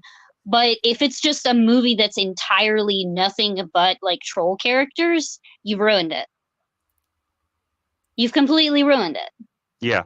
No, you need there has to be a balance between the straight man character has to work within a certain kind of. I mean, comedy is the hardest thing to write. I'll tell you, as a screenwriter, the hardest things I've ever written have definitely been comedies. Like just to try to actually make jokes work within a context of something that actually has like still is emotionally effective to some degree, that actually really engages the people watching it. You either have to go so far out of your way to make it like where it's like, the characters are so absurd that it doesn't even, but even those, even like the original Anchorman still has like an emotional center to it. There's something about Mary has an emotional center to it.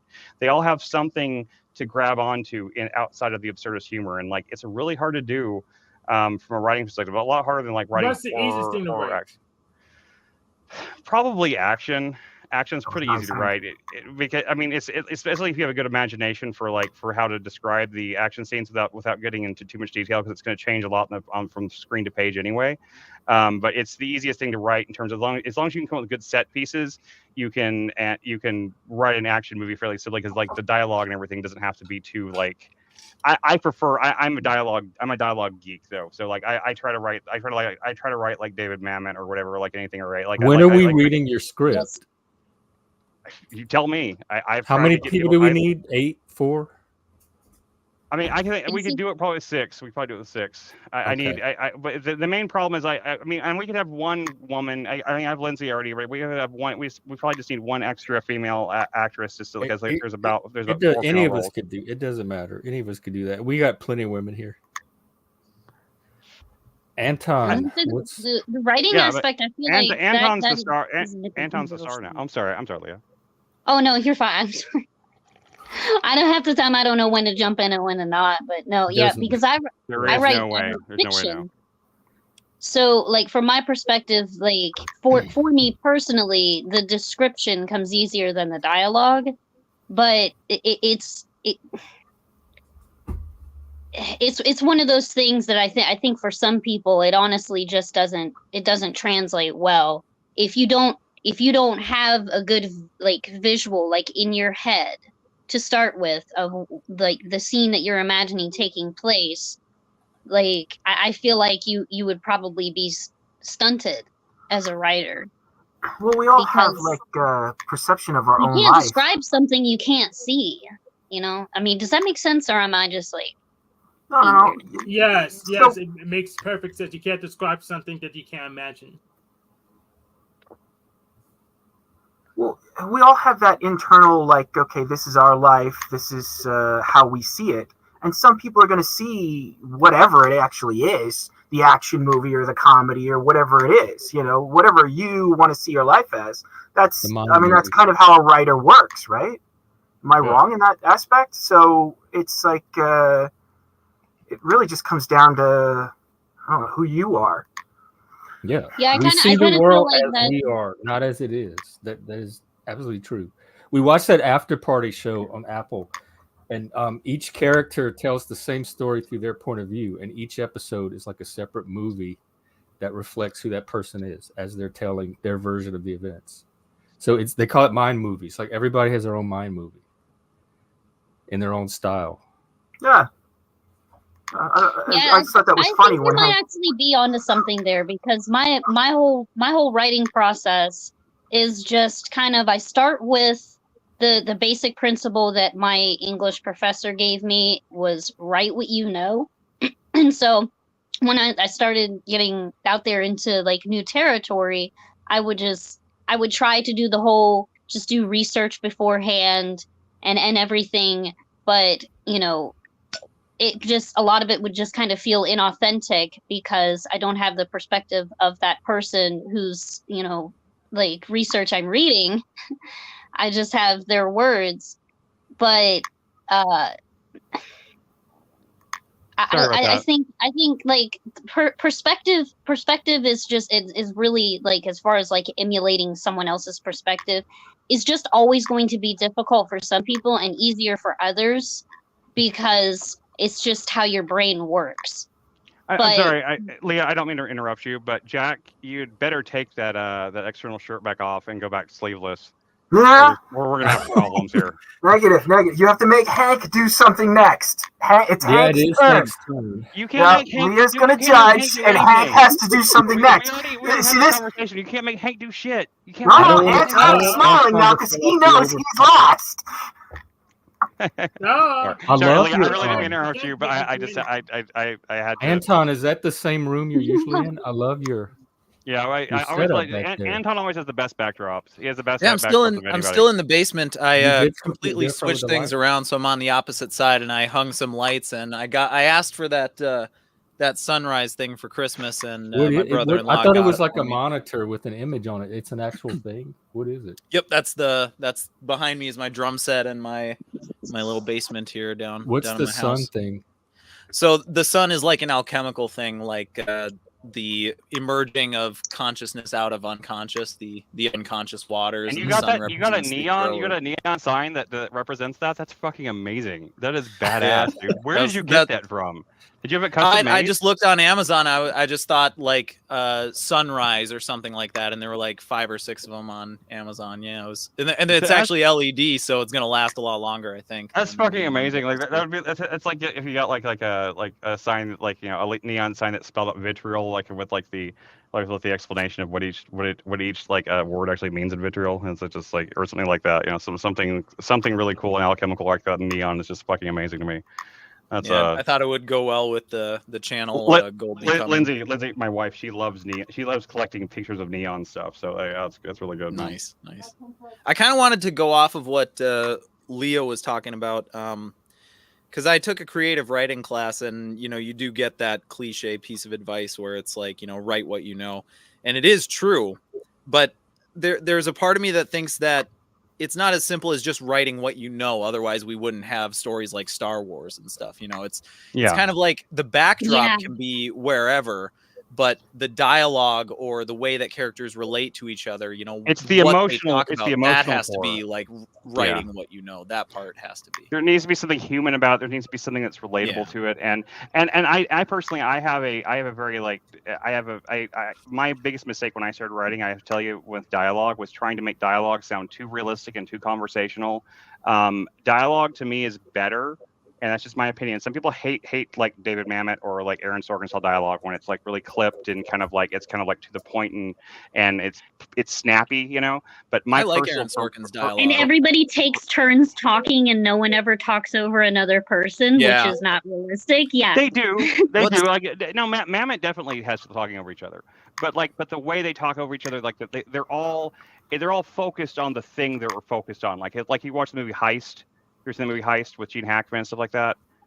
I've seen the trailer. It's a good example of just like a really strict genre movie. Or Ronin with Robert De Niro. He wrote that as well. He also wrote Glenn Ross.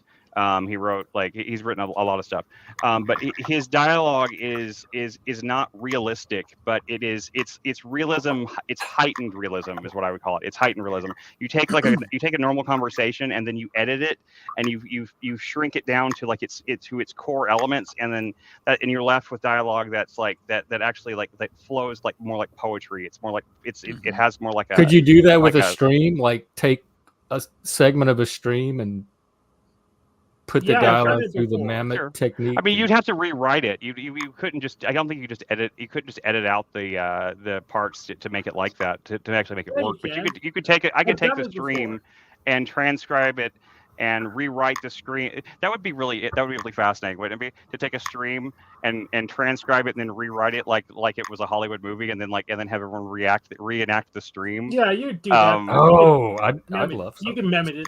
Okay, but only Fred Cooper can play my part.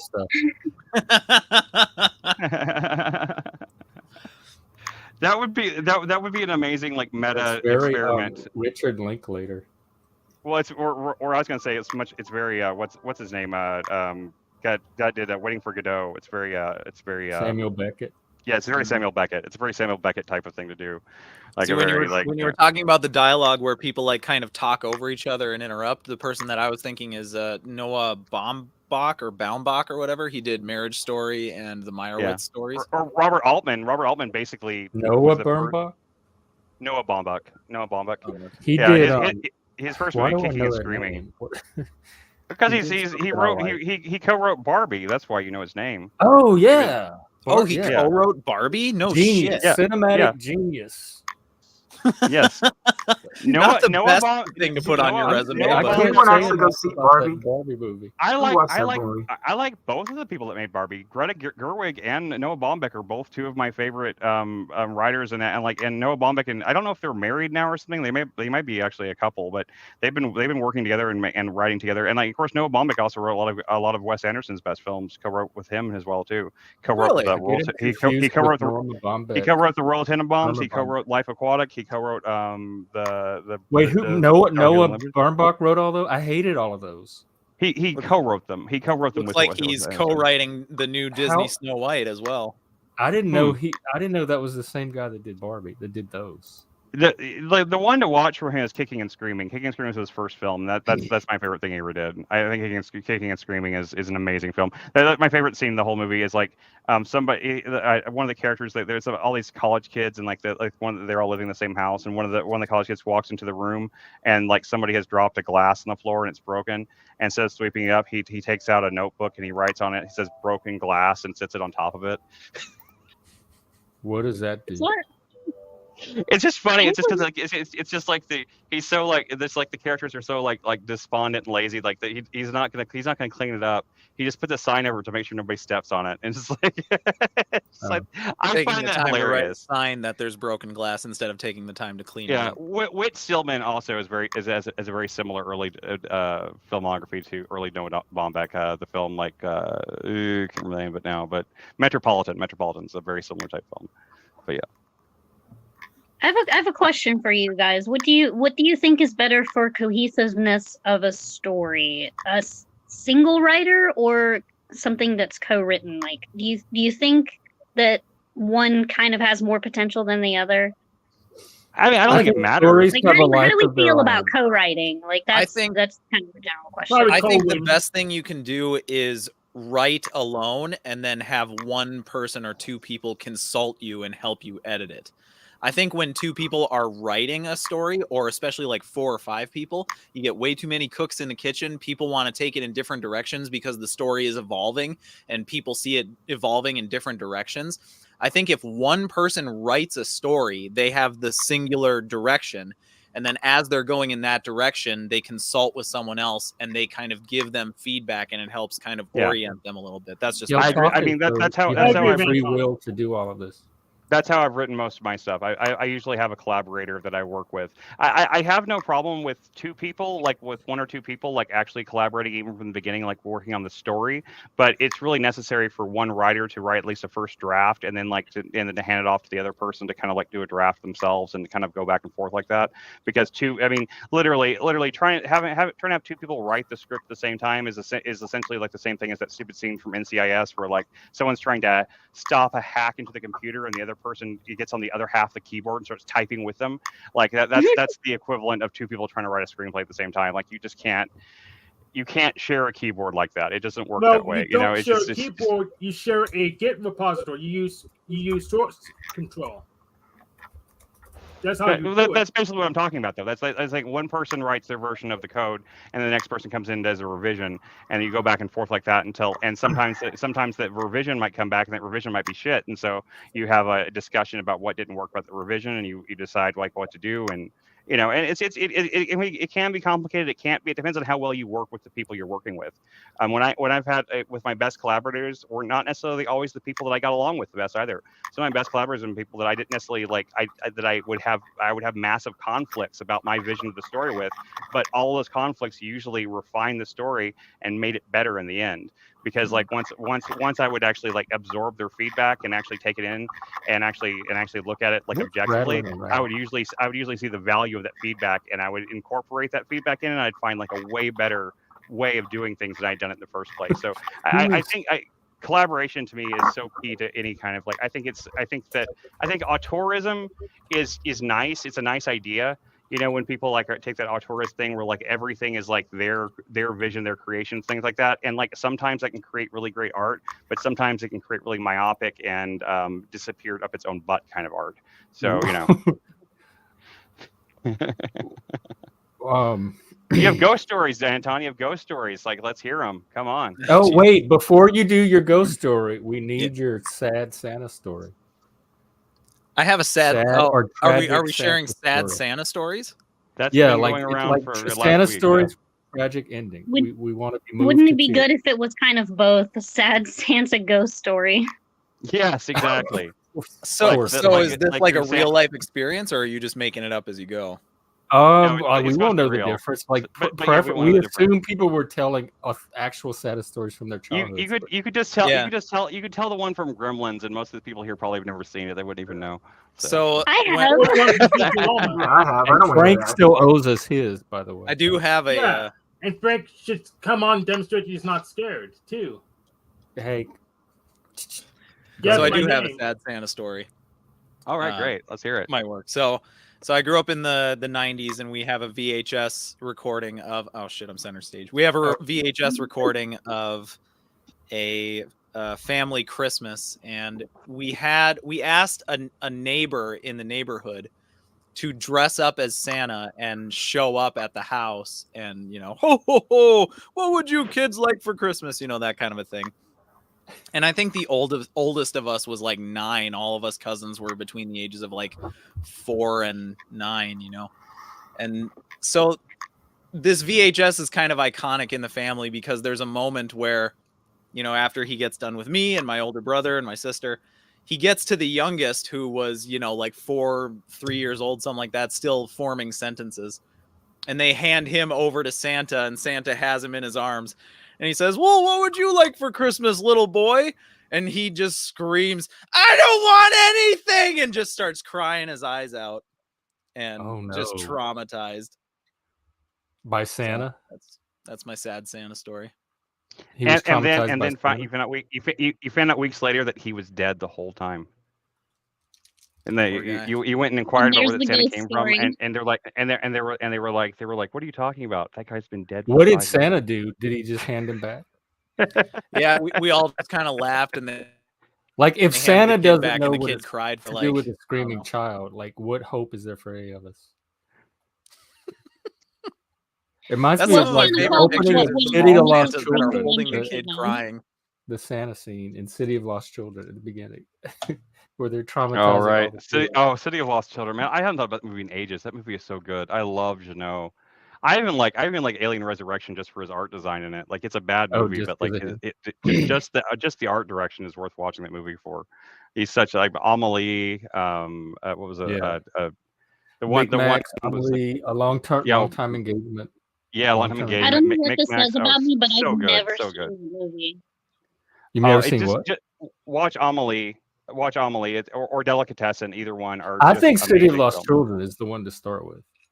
Well, I think I always thought of Amelie as the most accessible because City of Lost Children is really dark. But yeah, it's a great movie too. Though I mean, just- it's dark, ama- but it's such a it's like a fantasy, like a Well, I'm kind of a child sensitive fantasy. little snowflake when it comes to some things. Like I'm admittedly a delicate flower, and the only hardcore thing about me is my taste in music.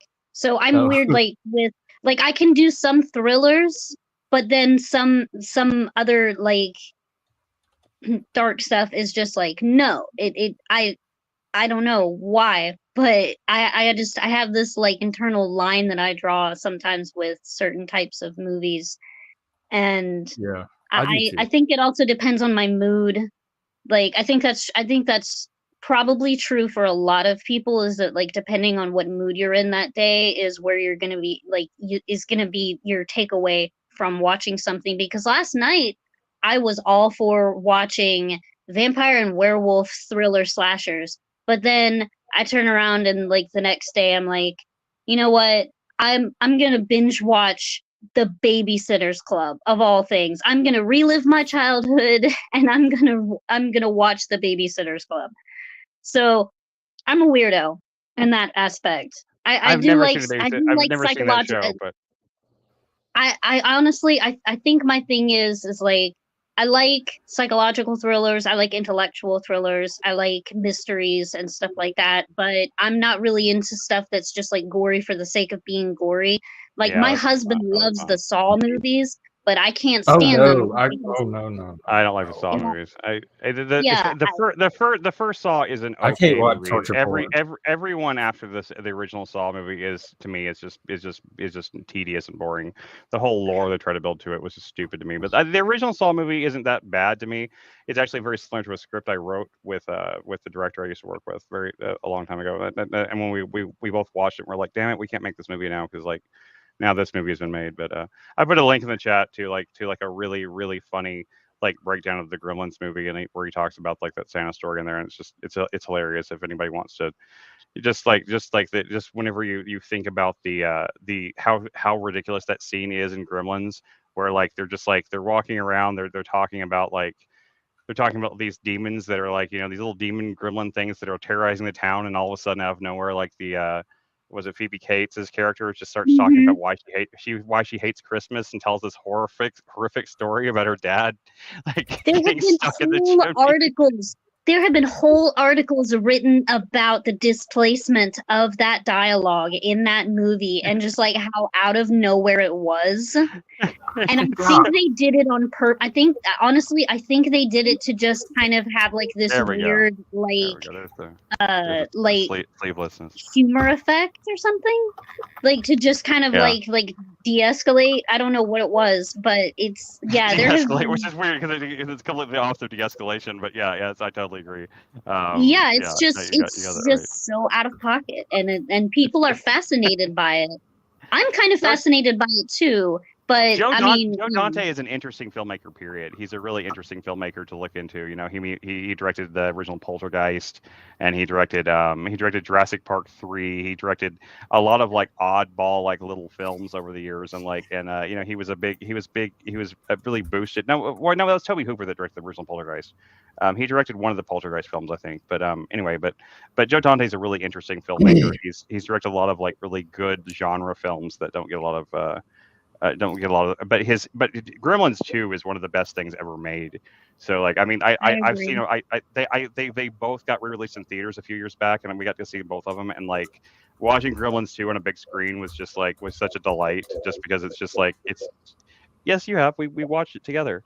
Oh yeah, like Lindsay hadn't seen either Gremlins movie before, so when we watched them, she hadn't seen them either before, and it's just like they're so much fun to watch just in general. Like they just like the Looney Tunes atmosphere of it, and like everything.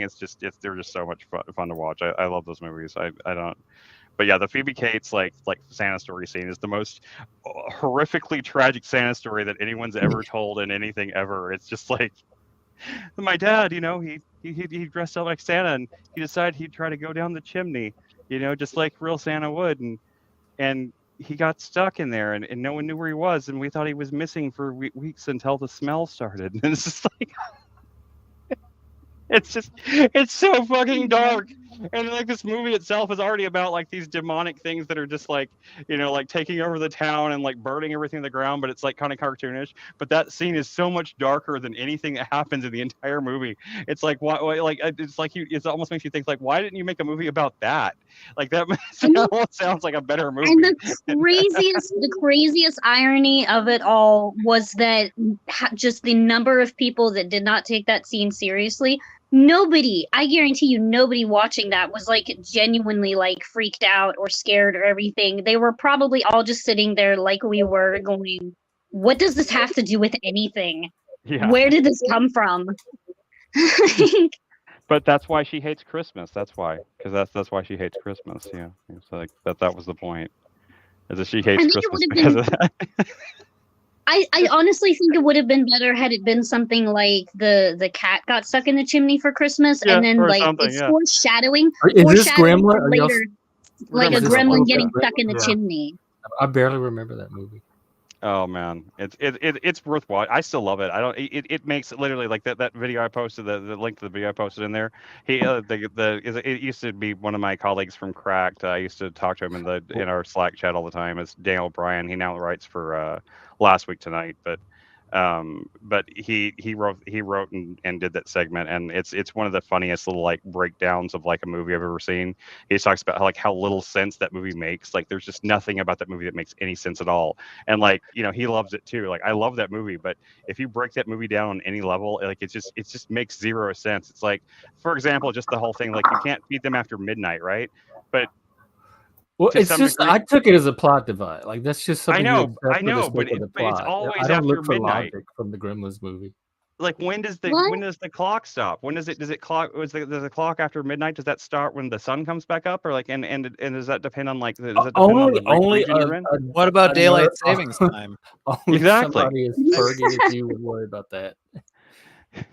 I think the absurdity is probably why those movies became so popular, because right now, especially, we're in an age where everything is like hyper realism. Like it kind of started, I think, probably with like the Dark Knight trilogy, the Batman Begins with Christian Bale, where it's like, okay, we're gonna make a realistic Batman. And now every movie, it just kind of has to have like everything's like the most realistic approach to anything and the most accurate. I think the MCU kind of undid that, every though. once in a while. Don't you think the MCU undid that though? I mean, the MCU, like the whole, like especially the original. What, Jack? Did you guys kind ever watch, of not, but also I'm not on. Okay, let me say this though. I don't care for Disney. And I don't have a Disney Plus subscription, so I'm not keeping up with all the latest Marvel nonsense. But as far as like just cinema in general, there seems like there was a decade where everything just kind of had to be like super quote unquote realistic. Like we're gonna try to make it seem like this is trend, yeah. Yeah. If you like those movies, the Dark Knight, Christian Bale did Empire of the Sun. Remember that one as a kid? Oh If you watch that as his origin story, as like why he became Batman, if you kind of like connect the two movies, it's fucking epic. I love shit like that. I wrote a whole article for Cracked about spiritual prequels, about movies that were spiritually like the prequel to other movies, and like it included things like it actually just turned into one article about how the movie Cloak and Dagger from the 80s was actually the prequel to Fight Club.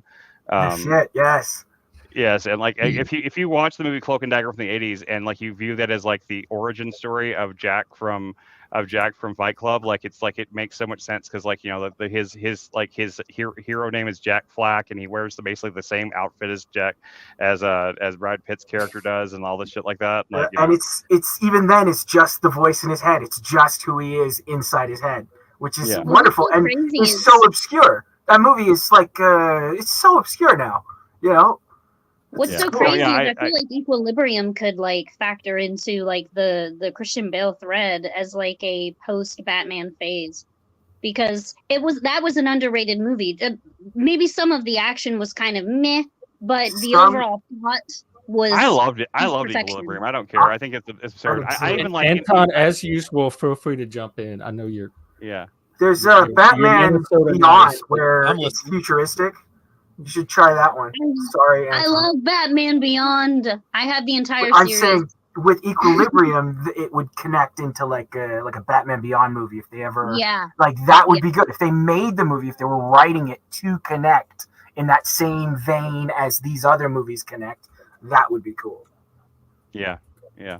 You know what movie everybody hates, but I love, and it came out the same time as Equilibrium, or something at the same time, was Ultraviolet. I think that movie's amazing, and like everybody thinks it's like one of the worst movies ever made, with Mila Jovovich.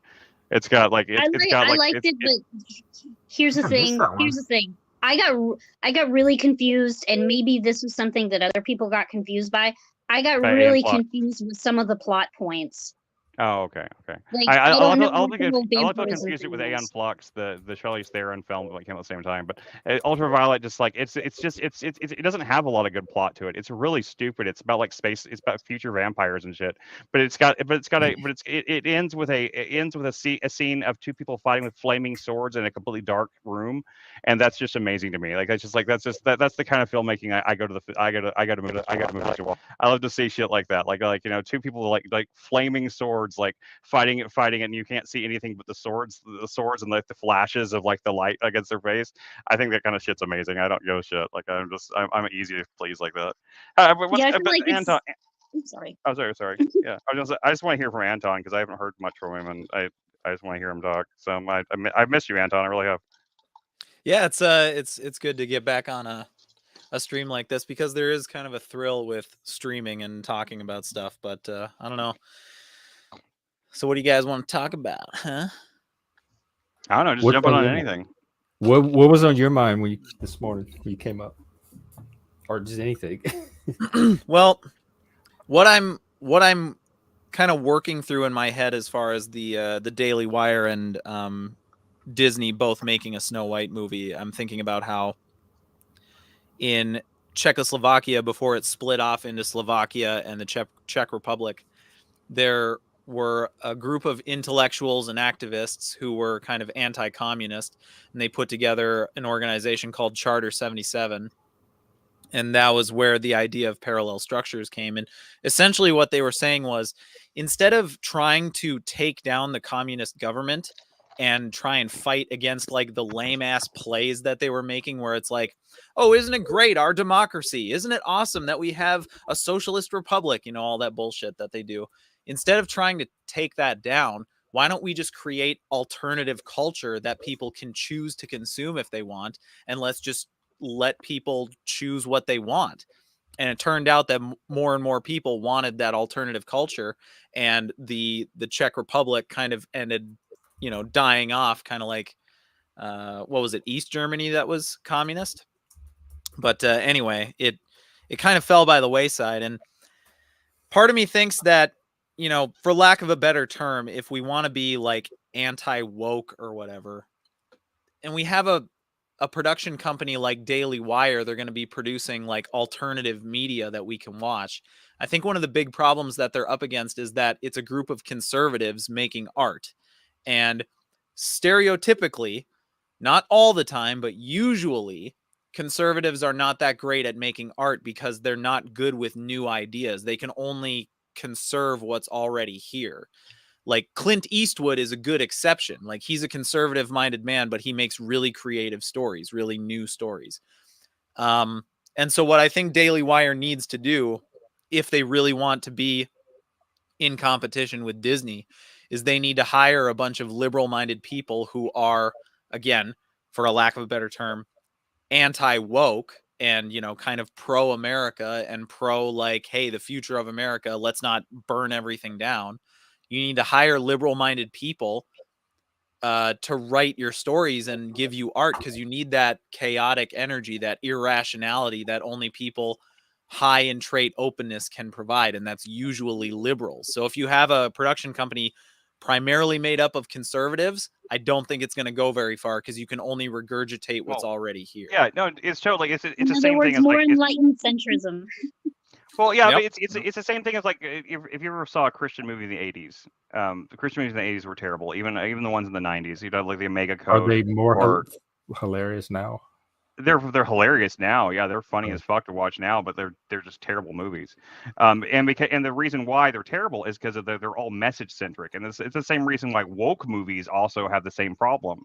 Why they fail and everything because they're not casting people, they're not writing it to make a good movie or good story. They're writing it and casting it based on like a set of principles that they're trying to put out there. Whenever you write anything around a message, whenever it's about trying to like communicate something that is like, you know, a part of your ideology or something like that, when it's ideologically based, it's always going to people can sense the fakeness. They can sense the fucking like they can sense the message being trying to snuck in there, and like they can sense that. Well, that's because that's the difference between art and propaganda, and people can tell art when they see it and propaganda. Like people with any kind of like artistic sense, anyway. Yeah, and you can always, I mean, like Lady Ballers, the reason why it fails so hard is because it is literally just propaganda. It's not trying to be a comedy first. It's trying to be a propaganda piece first, and it's trying to be a funny one secondly.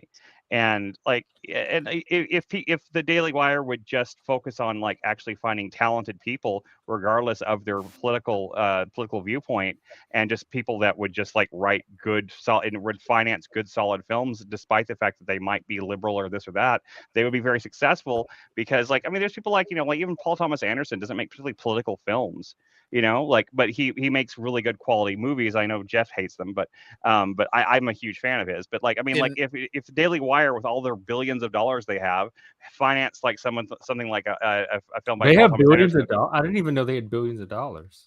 But then how would Jeremy Boring be able to give a person a McLaren? Well, we should let's just show them how to do it. We have enough creative minds right here. I mean, I am working on. We can definitely outdo Lady Ballers. I'm confident. Oh my god, Lady Ballers is not hard. That's a low bar. So we go to right Daily Wire. We're like, guys, this is how you do it. Let's get the contracts out. So what we need to do, we need to raise our profile enough, and get ourselves like recognized enough by we had Buck Angel on. We need to get a couple more people like that, so that raise our profile enough, so that Daily Wire might pay attention to us enough that we could go to them, we can take them a script, and then we can take over the Daily Wire's film department, and that's how you take over from the inside. You know, you gotta play the game just enough. Subvert from the inside out. That's right. But not get sucked in. You can't get sucked in. If you get sucked into it, I'm still naive enough to like the idea of just making a really good product and then. Yeah, and I think that's what needs to happen, because the woke movies that are coming out, they're as stale and bland as like God's Not Dead, or you know, they are. It's just kind of like you can tell what ideology is being pressed in your. What was that? I said I had mixed feelings on God's Not Dead, because like that's exactly kind of like on your thread of the point that you were making, is that if you what's the word I'm looking for? If you share those core beliefs, it's like fundamentally the message behind it is going to hit you differently than if you're just watching just as an outsider looking at it as a piece of art. So, like, after I became baptized and became religious and Christian, I watched that movie. I'm like, okay, you know, yeah, I see like the fundamental message behind it is like, okay, this is great. But then I'm also looking at it and I'm seeing, you know, well, just as a movie for the average viewer who's not already like going into it with a specific mindset, they're just kind of going to be looking at it like, okay. And I honestly think that a good piece of art will be able to hit a person like emotionally and maybe even, you know, spiritually, but like hit a person emotionally regardless of what your, you know, your religious beliefs are or your political affiliation. Because that is truly an accomplishment to be able to capture even just a secular audience with the emotion behind something. Because there's a difference between portraying something and trying to convince somebody of something. And whenever you're trying to convince people, convince your audience of something that's in your movie, you're trying to convince them or like get them come to your side or something, and that's the explicit idea behind it. People sense that and they will immediately recoil and rebel against it. Whereas if you just portray something honestly as like, you know, whatever the case might be, if it has like, even if it has Christian, there's plenty of movies out there from the secular space that have Christian elements in them. Even in music, look at, like, I mean, you know, 21 Pilots in recent years has been one of the biggest bands in the world, and most people don't know they're explicitly Christians. They have done interviews in Christian in CCM magazine. Like they are like by all accounts, like the main guy behind 21 Pilots is a Christian, and he writes. His early albums were very explicitly Christian. He has praise and worship songs on some of his early albums, okay? And they were one of the biggest bands in the world. Imagine Dragons was Mormon, but the same type thing. But their music never came across like it was trying to like convert you to their side, and therefore they became big in spite of that sort of thing. Whereas Christian music back in like the 90s and 80s, like a lot of the music that people heard, like it was very explicitly like centered around trying to get people to come to Jesus or whatever it is, what was like that, or it was written specifically to Christians or for Christians. And so if you write something that's just if you write something that's good enough, you can overcome any kind of problem you might have with messaging or anything like that. If it's good, people will go to it, will move towards it. But they put the message so much higher on the list of like importance that it overcomes it's the difference between like and I lost the word again. I'm so terrible at speaking. But propaganda or no, I was just going to say it's the difference between, you know, from an artistic standpoint, it's the difference between trying to capture emotion and inspire through emotion and through ideology or idealism. Mm-hmm. Yep. And music in of itself is a very emotional thing. That's why, you know, your taste in music is very subjective. I remember Anton and I had this conversation about like different tastes in music, and I just thought about that the other day, that it like you can really, really strongly hate something and another person can really, really strongly love that thing, and it will divide you fundamentally as people, because at the heart of it, your whole passion for a thing is driven by emotion. And so I may not like country music, but I still kind of have to appreciate it as an art form, because it may not be my feelings and emotions being put into it, but it is kind of someone else's. Use the word "have to." What, you want me to face up to the camera? What are you trying to do to me today? What are you gonna do? Like, Moose is making I don't know what I said. I think he's showing that other side of himself. No, it made sense, and I think that I don't know if it's all people, but I think most people can tell when there's authenticity creating the art, and it's not just like ideology or pandering. Yeah. And I think like a lot of pop country is pandering, but then there's a lot of other country artists out there like Sam Barber or Coulter Wall that are much more authentic and know what they're talking about. Like, how about some Lucero? How about that? Yeah. Lucero, some fucking amazing country music. Tell me if it's this them twice. They're awesome. Is this the picture you want me to show? That you said I look like that? I think you're saying I look like that. I think this was a jab at me. Okay, yeah. If it's Chris, then yeah. If it's me, we're gonna talk. Oh, okay. All right. I see how it is, Jeff. I see how it is. I see. No, I'm still convinced Chris is a doppelganger for Philip K. Dick. I don't even know what Philip looks like. I might share a soul with him. I don't know. I feel a great connection to Philip K. Dick. Actually, he was cute as a kid. I mean, younger. He's kind of a hot daddy. I don't see the Chris in him. He's a silver fox, man. Man, this is Philip Dick. Yeah, that's Philip Dick. And he's got that. Chris has that same like white, like it's the beard, but like darker mustache. But the eyes, the face. Have you go on the Discord, go on the Outliers Discord in general, They And even scroll- have him with the chest. Y'all, look, I got to show y'all this. This is Philip Dick. This is what we're talking about. Look at this.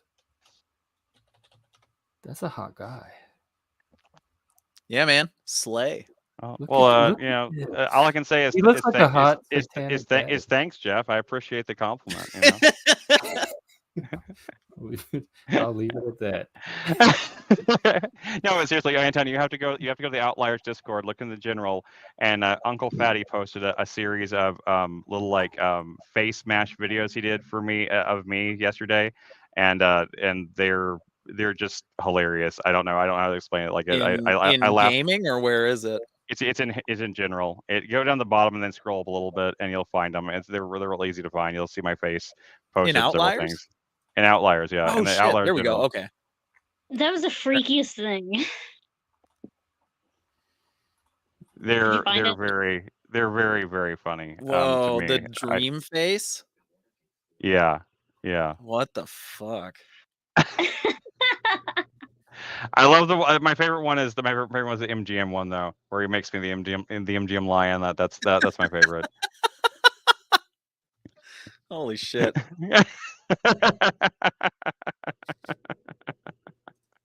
Oh my god! I laughed my ass. I mean, me and Lindsay both laughed our ass off for hours about that. It's just like he there's a link down there one to the whole to all of them. There's more than that they made. He made a bunch more, but like the best ones he posted in the Discord. So anyway, yeah, it's just like I'm proud of it. I feel very honored, but that someone took the time to put my face to clip my face out and to put it into an AI generated thing like that. I feel like a real internet celebrity for a second. You know?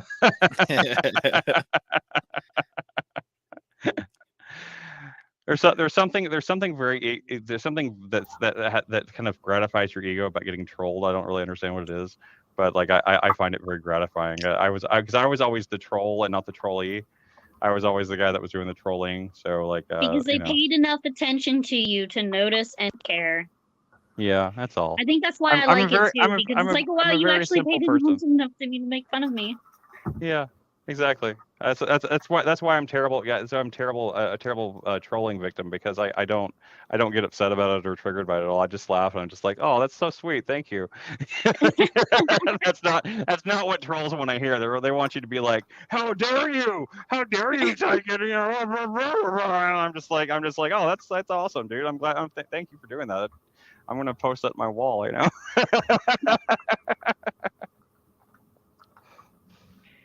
I find like Lindsay used to get trolled on Twitter back in the day. People would make little like little drawing art pieces of things, or like they do like they'd put her face on like the Wicked Witch of the West and stuff like that, like and with cats on and stuff like that. Like they were trying to troll her like that, and we just like laughed our asses off about it. Where it's like, this is just like, you know, this is just funny. Like, I don't know how you think this is hurtful, but this is good shit. Like, keep doing it. Keep it up, you know? But no, dude, I think like I think that the Daily Wire though, and I agree. I think the Daily Wire has a real opportunity, really, too. And that's the thing about them. I think that kind of irritates me the most at this point is like they put out something like Lady Ballers, which I know you didn't see, but I think that anybody who's interested in film should watch it. It's a movie that makes a great. If you're interested in filmmaking, you should watch it as an example of how not to make a comedy. It is a perfect example of how you don't make a comedy, because it's so like it has all these like little like message moments in it and stuff like that are just like so aimed at the right wing audience that it's just like painful to see. Yeah. Actually, the funniest moment in the movie, I swear to God, is when the movie stops itself in its tracks to do an ad for Jeremy's razors. No way. Yes, it stopped but it's the funniest thing in the whole movie, because it just stops and everything, and they do this like whole like they're all posing with the Jeremy's razors, and they do like a literal like podcast style ad for Jeremy's razors in the middle of the movie, and that's actually the funniest thing in the whole movie. Okay. Yeah. Well, I kind of got that vibe from the trailer that it's just like, I'm sure there's going to be a few one-liners that are good, but this isn't going to be a good movie because it's too much like, it's not like White Chicks where it was, you know, cross-dressing is just kind of like a sidebar, like it's like a thing that's on the side that has to do with the comedic situation. Whereas Right. Lady Ballers, it is very much like commentary on a current political happening. And the You know, real the problem funny with thing the is- oh, go ahead. Oh, sorry. I was just gonna say the funny thing is that like that type of comedy can in some circumstances actually be a good route to go. Like if you South go Park into is it really with the good at statement it. of, like, South yeah, Park is like, great at it. the thing that I took out of it was basically like, you know, it wasn't something that was like snuck in there. Like you watch a trailer and you think, oh, this is gonna be just a regular comedy, and then you go and see it and it's like, oh, it's all political propaganda. No, they went into it going, okay, we are making this specifically to make fun of like the current political debate and just kind of like, what is it, the British expression, take the piss out of it. And Yeah. so And people are watching it to laugh at the humor in like the, you know, trans women sports thing. Like, so I do Yeah. think that can be a good thing sometimes. It's just when you're like trying to pass it off in your trailer or your promotion of it as like, oh, it's just a regular thing, and then you watch it and it's like all political propaganda. No, they propped it up as propaganda for people to watch and laugh at. Like if you That's a if good you want to point. laugh at this, Yeah, like yeah, it's a good Yeah, point. that's a good point, because I think that's what they did with the Barbie movie is they propped it up like it was a normal, harmless movie, and it was full of propaganda. yeah. I Yeah, have- and that was- At least I thought it was I marketed have like mixed it was going to be a feelings. I have Who normal mixed actually, movie. feelings who of Barbie, actually but- went to watch it? I did. It's crazy. Why? Why would you see? Do you have kids? Here- Well- here- well, see, that's- curiosity. Theater? Was this a job? Why? So my Curiosity. my wife's 30th birthday lined up with the opening of that movie, and she was a huge Barbie fan, and so we had like a whole Barbie party. She had like 3 Barbie cakes, and there was like a Barbie backdrop. It was a whole themed party. Everyone dressed up as a Barbie or a Ken. And then we got to the movie theater. Everyone, like 13 or 14 people went, and halfway through the movie, my wife and I looked at each other and we're like, this is not the movie I thought it was going to be. Dude, is that What did you ending think not it like was gonna be? is that ending not one of the bizarre endings of a movie you've ever seen in your entire life? That the ending is so I have no Well, idea the what ending. what They either- shot themselves in the foot because, I mean, don't they insinuate that the whole like they insinuate what makes you a real woman is if you have is the right having a genitalia. vagina. Yeah. it's so bizarre. It is It's like so it is like strange. literally it's one of the strangest things I've ever seen. That's the reason why I have respect for it, because it's a train wreck of a film. It's to me it's like on the same level as Oh, like I Southland I Tales. thought it was an artistic achievement. Yeah, I know Jeff loves it, but Masterpiece. Jeff, if you ever want Barbie, you just go to Home Depot and she'll be in yoga pants, okay? Out of place, and she'll be reaching for something on a shelf somewhere, just wandering around aimlessly. So if you want a Barbie, you go there, you find the yoga pants. and what, you kidnap her? Like what do you do with her? Just Oh, I shut the don't fuck want up a and let me Barbie. tell you. But the I'm movie- talking to Jeff here. Will you guys shut the fuck up for a second? Jesus Christ. I'm helping Jeff out. Shut up and Jeff. I don't need a Barbie. But we've No, I already know, watched you the did- movie. We I got would a never whole see this screen on it. movie. But if you want what Anton has got, okay, this is where you find it, and this is how you get it, okay? You walk up. You walk up. Just wear what you're wearing right now. It doesn't matter, okay? Tell You just him walk where to right up, find and Ken. you look right at her ass, right? Don't look at her. Look at her ass, and say, Wait, hang on. I need to write this down. This Yes, would work yes, so get a much better pen. if you Get were a telling pen, him damn where it. to find write Ken. this down. This is important. You might want what Anton's got something. Does it matter if she notices me looking? No, it Like, doesn't I matter. want that Nothing word. matters, man. She's there for a purpose. You're there So for a just purpose. go, That's and all when you she gotta does, know, just look. right? You're there for a purpose too. So you walk up to her and you just say, so there's there bite marks under that? And you just stare right at her ass the whole time, like hard, right? And you just mumble bite marks, okay? And then she's gonna look at you. She's gonna be like, "What? What did you just say to me?" All right, and then you say, "Would you like some bite marks?" Like you stumbled, like take a step back, bite marks again, right? And you stare at her ass really hard. Write this down, Jeff. You may want what he has. Okay, right? And then she's gonna, because she is who she is, and she is a Barbie, and she's gonna look at you one last time, and she's gonna ask you what, like you better have a good fucking answer, and then you just ask her, can I help you build whatever the fuck you're looking for, right? Can I help you get it? I see you carrying that And log. then you will have what he has. Have you had personal success with this? In your Oh yeah, all the time. But I mean, you don't. Nobody wants. Nobody's gonna go see this fucking Barbie movie. All right. We all know what is in the Barbie movie. I don't know what he's expecting, but I know the outcome of his little going on over here. Be my guest. It made more money than any other movie last year. How many things have you built for women in Home Depot? Do you do that a lot? No, wait, that's not part of this. You don't actually have to build this up. That's not the point. Oh. I'm gonna go back to listening, and we'll get back to what's going on over here. That is not the point, Jeff. I'm helping you in case, all right? You know. I'm just trying I can't to believe figure how red my face is. Now I know from how to get a laughing from Barbie. that. My face is like beet red from laughing from that. That is truly hilarious. I can't fake that. I can't. Yeah. What I want to know is I want to know the origin story of this. I want to know how he came up with this idea in the first place. Like the what bite was, marks what part. was The bite marks part is truly fascinating to me. Like, did you just come out of Jaws or something? I mean, like, what?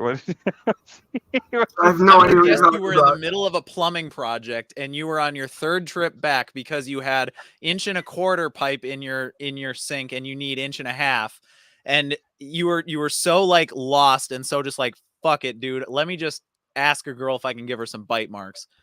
And it just so happened that she was into it, and JacksLaw's whole life has changed. I'm all YouTube drama brained, and the first thing I thought of was the Minecraft YouTuber Wilbur Soot. Oh well, yeah, Wilbur Soot's pretty cool. My daughter loves his stuff. It's like this girl came out with allegations against him that he bit her as a form of affection, and I'm lost. All right, I honestly feel like I just need to like shut down, like turn off my phone, shut down I my got bit channel. by a vampire once. I know someone. I know someone who do that lost their shit. job because they bit I had somebody. a giant bite mark for days, like a giant. My face black. My whole neck was black. Ow. Have you been able to eat food with garlic since then, Jeff? Yeah, I was at the gay bar, and there was this. It was a friend of a friend from out of town, and he was this weird guy. I don't know where he was from, and he was like all gothic looking. And we were standing outside talking, and I was like standing against the wall, and he's in front of me. We're just chatting, and then all of a sudden, out of the blue, he says to me, he says, "Dude, I'm a vampire," and I'm like, "Oh, okay, yeah." And then he just grabs me and he starts biting into my neck. I'm like, "Get off me!" And I was grabbing his head, trying to pull him off of me. And then I woke up the next day and my entire neck was like black. And my mom saw it. All you need to do is just say that he was. All you needed to do was say that he was dressed in a Santa suit. All you do is say that he was in a Santa suit, and you would have the best Santa story, and you would have the best one. That would have been the best Santa story. But yeah, that would have been. If he had a Santa hat on. If he had a Santa hat on, that would have been the best Santa story. Well, they can't all be Santa stories. They gotta leave room for others.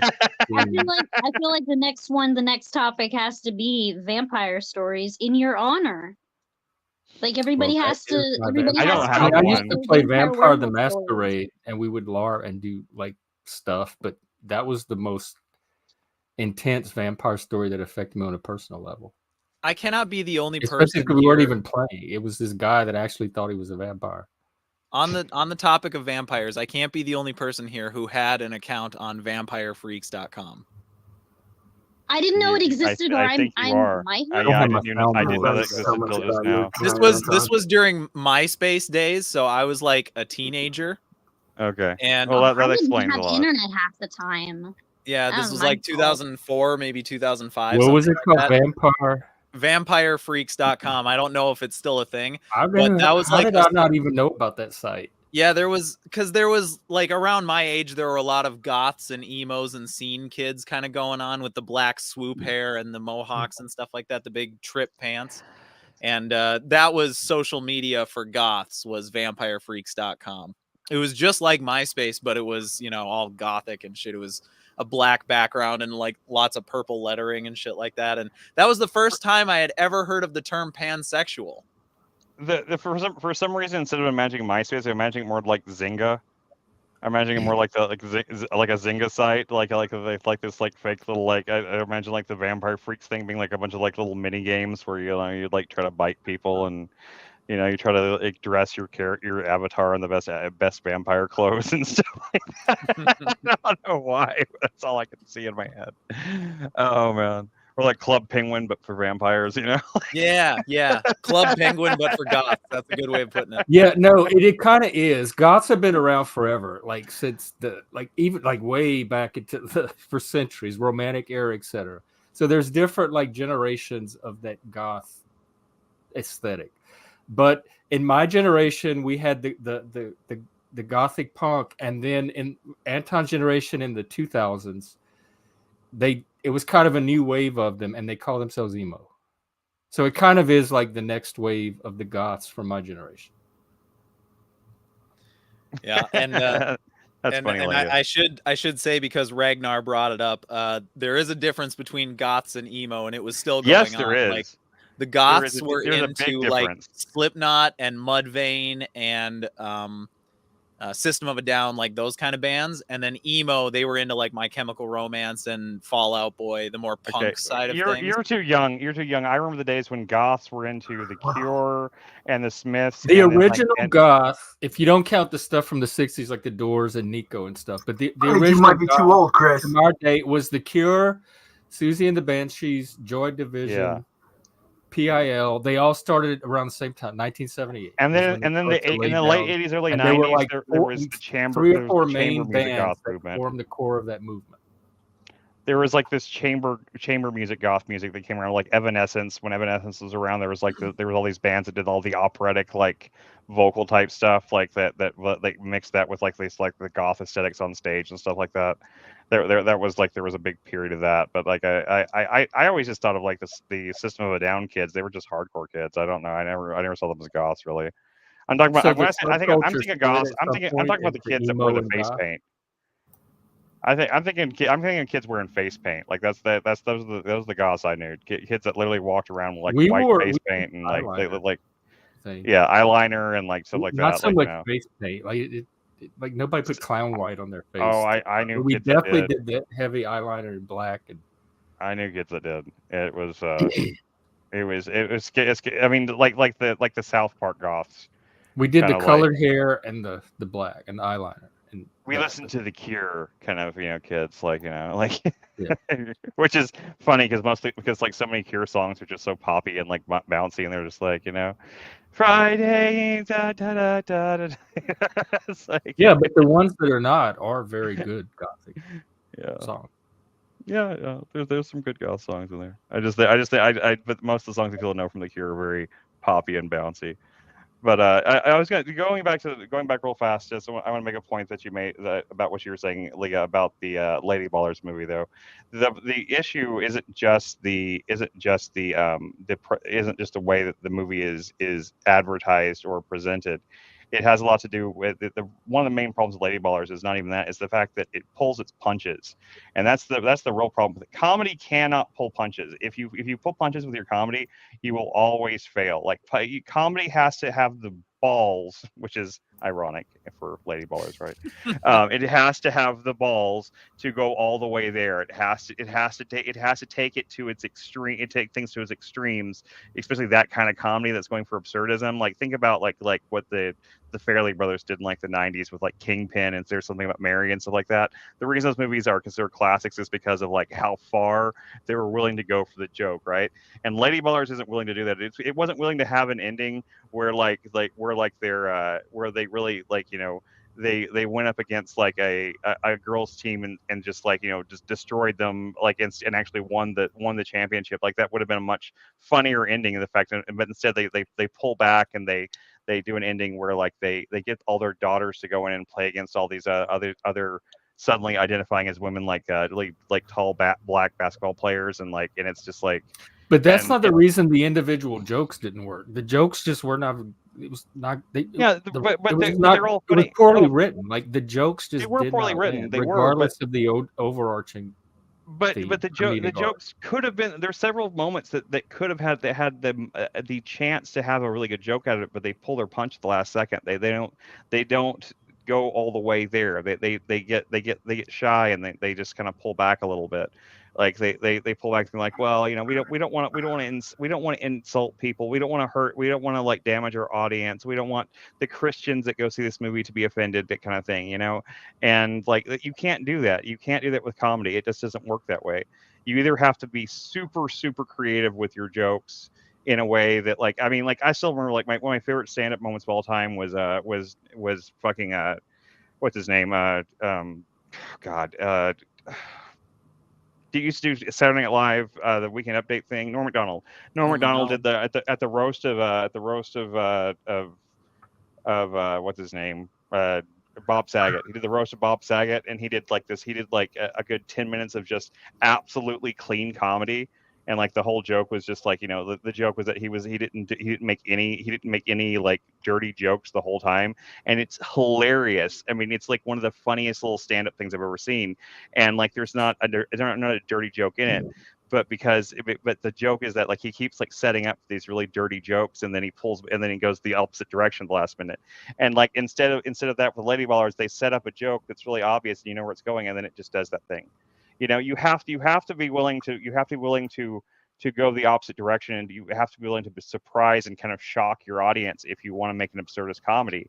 And they weren't willing to do that, and like that's why that's one of the main reasons it didn't work. It wasn't even just the propaganda. It was like this inclination to pull back and not to be too offensive, not to be too this or that. You really have to make clean And comedy it's work. not just Daily Wire. I was not impressed with that Bill Burr.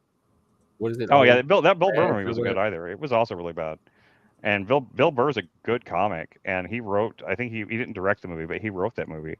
And that tried to position itself as like an anti-woke comedy too. But Bill Burr also usually has an audience to bounce off of with stand-up, and that's not something that's limited to him. It's like all stand-up comedians that like go into feature films. There's just kind of something about the it's scripted, and there's no out audience to kind of like make things like grow organically in the joke. Yeah, it felt contrived. When you that's the point of getting one of those stand-up comedians that have turned into actors, is usually even in their own lives they have stuff that they just throw at things, and when you get them for the film, they're expected to ad-lib stuff. They're expected to add something to it that's worth their cost. It's like, oh, sorry. No, obviously, I think that's one of the biggest shames about what happened to Louis C.K. because Louis C.K. was a genuinely talented filmmaker. Like whenever he did his show and stuff like that, he did like his show was really, and like it's an artistic achievement. I mean, he did like I don't know if there's an arc, there's like a 3-episode arc where like he got like the whole thing was that he was like being considered to be like the new host of the Tonight Show, and he got of all people David Lynch. He got David fucking Lynch to play his coach to learn how to be a late night talk show host. And the whole thing it goes really surreal and everything. It's not explicitly laugh out loud funny, but it's just really good. I mean, like you can overcome it by just being really good instead of trying to translate your stand-up into film or television. It often fails. Like I know John Mulaney, you know, he did a sitcom based off of his stand-up and stuff like that, and every single episode was based explicitly off stand-up he had done that was very funny on stage, but when put into a sitcom setting, it was not funny anymore. It was boring, and and especially if you'd seen his stand-up before, you already knew where the jokes were coming from. So like, you know, you already knew what was happening before you even like got there. So like comedy doesn't work comedy oftentimes doesn't work the second time. Some comedy is really good and will make you laugh like every time, but most comedy works well once, and then once you've heard it, it's not as funny anymore because the surprise is gone. And like you really need that element there of surprise, especially if you're not just a really super talented like comedic writer. I mean, there's comedy movies that I've watched multiple times. Okay. I think a lot of what you're talking about is what's changed over time, and I brought up Empire of the Sun. You brought up Cloak and Dagger. These films. I mean, just that time frame of what has changed from then. Is that mentality of like,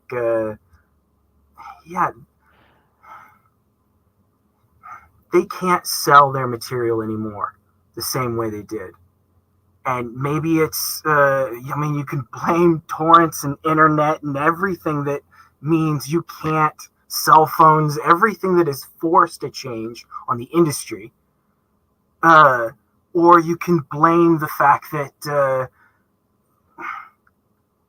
that industry doesn't leave them room for being able to do that in those movies in that way, or that whatever they're being hired for. You know what I'm saying? Like, it's, I don't know, I'm using too many words. Like, Chris, man, I'm hanging out with you too much. I'm listening to you too much. I don't know if it's selfishness or what it is that you just ramble and ramble and ramble and never let go of the mic. Even though I know these other guys have plenty to say. Aren't you talking right now? Pick it up, Jeff. What? He has no idea. What's going on? Jeff, let me explain what's going on. See, Chris can't have what Anton would have, because Chris would never make that other person the center of attention all the time. He would just, in his own problematic head, say, if you're not, then I have to be. Does that make sense, Jeff? No, I have no idea what you're saying. That's okay. What does Anton have that Chris is wanting? Oh, I didn't say no.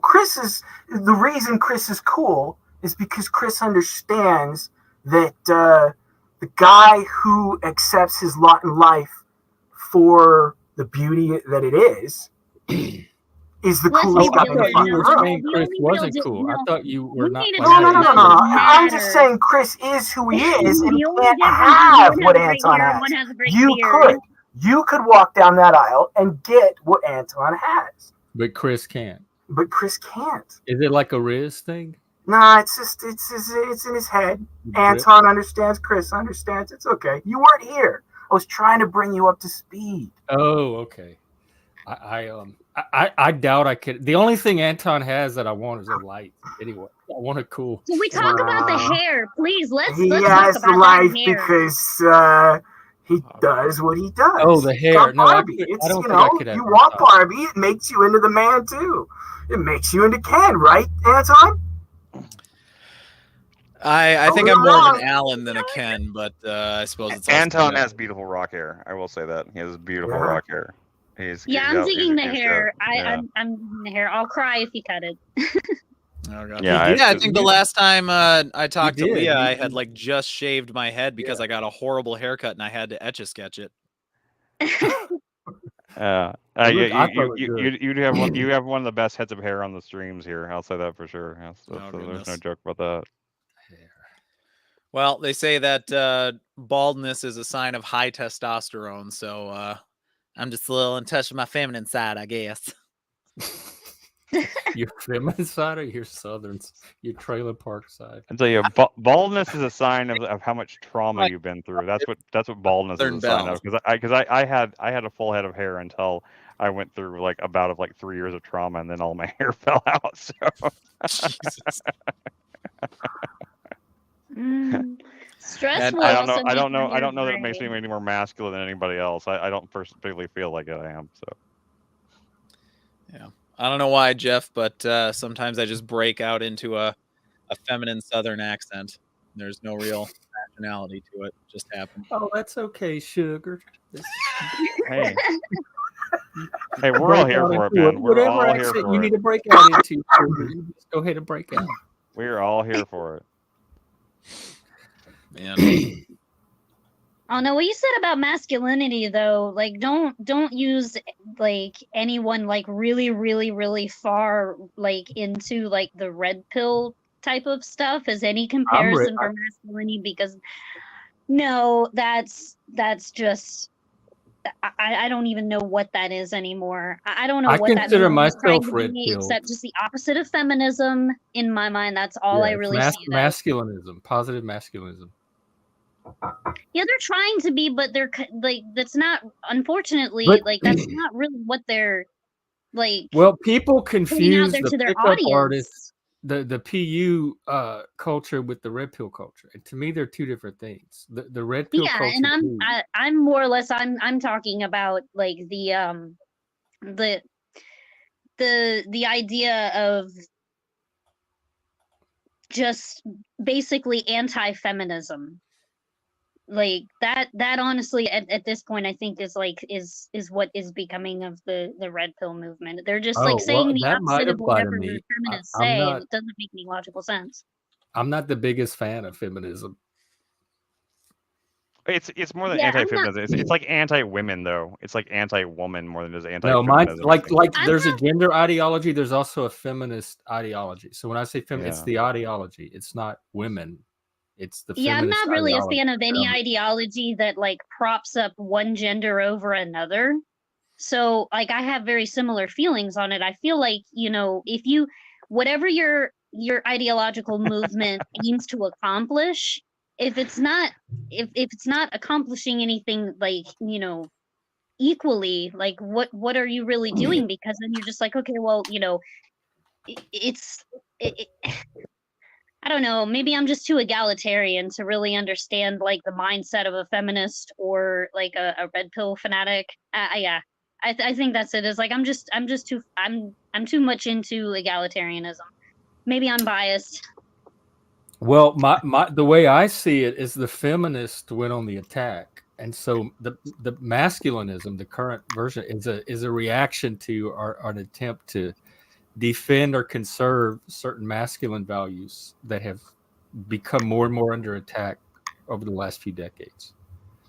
So it's not really like privileging one gender over another, or it, at least from my perspective, it's like a defensive move almost. I don't like that they basically tried to hijack men's rights activism and like real like disparities that you can actually see and collect data on in society that, you know, that are issues that men are facing, and they just kind of like they took that and they're like, you know, yeah, we want to help men, but the advice that they're giving men isn't really it's not really like sustainable in the long run, I fear, because there are actual issues that people could be talking about, and they just kind of they want to prescribe things that really seem to like exacerbate the problem rather than solve it. Like it's like, you know, okay, yeah, we can see that there are all these disparities between men and women, so what we're going to do is we're going to teach you how to hate women. And that's like basically what feminists are doing as well. There are all these disparities between men and women, so what we're going to do is we're going to teach you how to hate men. And what are we doing? What have we become as a society? What have we done? I think that happens anywhere that you feel like you're being limited based on a group characteristic that you're not responsible for, whether it's gender, race, whatever. If you see one group like apparently gaining advantages and you're not, and it's tied to because you're this one thing, I think that's common on either side. Women feel like men are like getting to cut in line or have an advantage. Men are starting to feel like women are getting that. Okay. Black people feel like white people have it. White people are starting to feel like black people are getting it. Jeff, yeah, it's tribalism, but it's with genders. It's tribalism, but with gender. If we're fair, when men say those same types of things that she is, they can say, well, it's coming from the media, or it's coming from the freaking movie, or Barbie, or whatever. They always have something they can point to and say, this is where it's coming from. And they can explain that to other people. And if you really have an opinion on feminism and things like that, you have to have that. And when you have that, then it suddenly becomes a whole different conversation, and you get a good movie, or you get a shitty movie, or you get whatever, and that's the conversation in itself. Right? Jeff. Is that right? Does that sound right to you, Jeff? I missed the last part. She was talking about I don't know, things in her life that didn't sound like it was really from her life. It sounded like it was a bigger picture that were bothering her in some way. That just didn't go anywhere, Jeff. Chris, and are men you do the same thing. Men will have that same argument and that same conversation. I was responding to a The text. audience is doing a welfare check on you. I was responding to a text from my mom. I'm sorry. My mom texted me. So, I think I mostly agree with what you just said. I just lost some of it there at the end because I was looking at the comments trying to figure out what ISS is.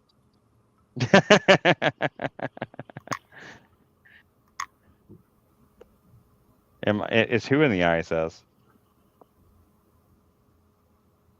Flo's mom's did, but I'm a survivor. I don't know. Yeah, your face really is red. Mine gets. Yeah, I know. It got really red whenever I was laughing. So I was laughing so hard at JacksLaw's thing about him in Home Depot and stuff like that. I laughed so hard, I made my whole face just turn beat red. I don't know. I'm surprised it hasn't faded by now, but it is. I look like I'm. I look like I put on Santa makeup. Doesn't that look like where Anton found Barbie? The what? It fits, my right? phone is in my hand. Wait, hang on. Let me hear Jack. Go ahead. Jack, go ahead. I'm just holding it like this guy. Where Anton would have found Barbie? Doesn't that fit? Doesn't that sound right to you? I don't know. That was. What about? Are we speaking over each other? Is it lag? What's going on? What about Barbie? I don't understand, man. Oh, I see. Never mind. Something I'm just confused, dude. I'm confused. I didn't hear. I didn't physically hear all the words. I think he's still on the Barbie joke that he made about where you can go to find Barbie. He's still like. Oh, okay. Still on that meme, I guess. I don't know. You kind of lost us. Tell me where I can go to find Ken. We were talking about feminism versus red pill ideology. Yes. And you really didn't have an argument. You just had a lot of things that made a lot of sense. Until you have the argument that actually leads somewhere of this is where these things are coming at me. You don't really have an argument. And Jeff jumped in. And so I had to direct it towards Jeff. But if you would like to come back to that, I would love that. Let's go. I think hoping to wrap up, but I'm not trying to make an argument of any kind. I'm giving my opinion on a topic because we're just talking about stuff. I'm not up here to I think feminism or I think red pill ideology sucks. Debate me, bro. No, I'm not up here for that. But that's but if you want to debate me, that's fine. I don't care. Is that?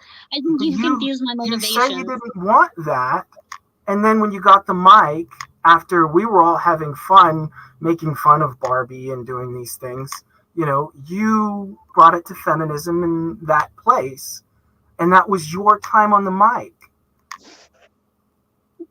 Yeah, because I was. So I'm not trying to debate, and I understand that you came here saying you don't even like that, you hate that. I know, I remember too. Wait, what do I hate? What do I hate? You don't. I've never even seen a Barbie movie. All these streams are like debate. I think it's never just having fun and talking. We're you took it there, not me. The only way that this conversation that's happening right now makes sense is if Jack is just trolling. If Jack's not trolling, then I have no idea what the fuck is going on right now. Oh, I don't know what that means in your world. What does trolling mean in your world? Yeah, I'm not even. That's a word that means a lot of things, Anton. Come on, man. It depends on what you mean by trolling. Yeah. It depends on how you define the word. Tell me your definition first, my friend. It means what you mean by you. And what do you mean by what? Listen, okay, several things. First of all, I'm very lost right now somewhere, and I was trying to I wrap think up Leah anyway. So essentially said that we if should be someone wants skeptical to of the red pill open the movement. stream on another channel and continue it, that would be fine. Okay. But Frank and I are going to go do our Discording. Have fun, everyone. All right. Good to talk to you Good guys. to see you, Anton, Ragnar. Anton, Yeah, I'm this is so great. You glad guys you have came by. fun. Please come by more, and same thing with you, Leah. I really enjoyed you guys. I'll try to. Yeah, good to talk to you again, Leah. You too. Yeah. I'll see you Jack, guys. you too. And Jack, I'm glad you came by. honestly, you made me laugh so hard, like my face is still beat red. So like, I mean, you're obviously welcome That's what you did. anytime. I seriously, I have no words for the story, for the Home Depot thing, the bite mark thing. Just the idea of like just mumbling bite marks at somebody while staring at their ass is like, Oh yeah, it works every time. It's got to be one of the yoga. funniest You images have I've to ever find heard in the my head. yoga pants. That's It's what like- they're just like doing going it like this. for. That's what they want you to never say, wearing my yoga friend. pants. You just stare and mumble bite marks. Just do it. Bite marks. There's bite marks. Yes. Moral of the story: don't. You think wear you're not yoga that guy, but pants. you can be. Wear You yoga won't pants. want what you get, is what I'm saying. In the end, you wouldn't want it because you have to be more like this guy is over here, you know. And this guy over here, You're right. could I be don't that want guy that. if you wanted it. You are right that I don't want that. That's you were right, absolutely yeah. right. I don't want that. You're right. If you got it, you wouldn't want it, man. I'm telling you, you'd be You're right. miserable. You'd I hate your life. It'd suck. Oh man, yeah. I thought the Home Depot this was stupid. What? This Home Depot thing was stupid. Well, I'm sorry, Frank, but you're wrong. So it was very funny. Anton, do you have anything you want to close or wrap up with? Yeah, promote everybody or do the tell- wrap up. You have a thing. video coming out. Yeah, I got a video that I'm editing right now. So hopefully over the weekend, maybe next week, I'll be premiering it on my channel. Hey, my channel. you can come you can come premiere it on the show if you want to. If you want to do some commentary on it. Sure, yeah. If you guys want to. I think that I love doing stuff like that. I love having people on like to come and premiere the videos, kind of like, you know, just like we can watch them and kind of have a discussion about them afterwards, and you know, it's kind of a good way to like. That might be helpful for me. And it just helps promote. You know, it helps promote to our audience and also promote vice versa. You know, with your audience to ours and all that good stuff like that.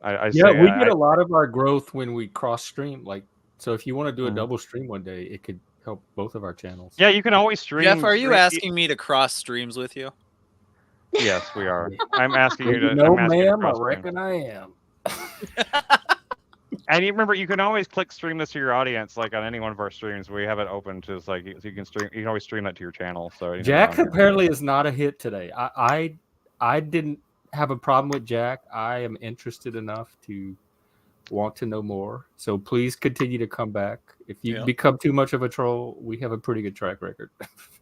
Taking care of. Tell me what a troll is. I won't know how to be anything else. I don't take you as a troll. It was just a possibility. I think he was throwing out because it got a little confusing at the end. What does this word mean? Well, we have our resident troll expert, Frank. He's like professor of troll you, so he could catch you up speed on it. Does Anton's channel have boobs? There might be some videos in the future. I don't know. It could. You know, you never know. You never I'll know. tell you what does I really have love boobs pasta, so I might is have the Frank, on my channel, I have a whole playlist of the stuff me and Anton did together. We went through different TikTok videos and discussed, and I think there's some boobs in those. You guys, we need to start that back up again. Like that was a good stream. I missed that stream. And the Jung discussions too. I enjoyed. Yeah, the Jung discussions. I know those were harder to get people. I thought we can do one on stream. We could have a stream one. We really should just stream them. That would probably be better anyway. I think there's probably, like, you know, we can always mix in, like, you know, talking about Peterson just for like just to put it in that. I'm looking forward to this showdown. Oh no, we got a showdown here. Denizen and Frank. You guys want to come on and do like a fist? You know, you're gonna do some verbal fisticuffs about who's the better troll. Like let's come on, let's do it. Let's get some stream core going. we will come down. We will bring the Oh, gavel of justice down on who the better troll is. You have We're Denizen the- blocked? Why? Yeah, why did Denizen's He's always like been. of all the he's never. Man, Anyway, you block guys, whoever you want. everybody's like, I don't think I've even the people that like have been like openly like hostile towards me, I don't even block them. Like I haven't blocked anybody. I haven't blocked iFi. I never blocked Joshua Jones. I never blocked any of those people. Like I don't. Well, I do have Joshua blocked, and I found the channel because they were being so hateful and insulting to everyone.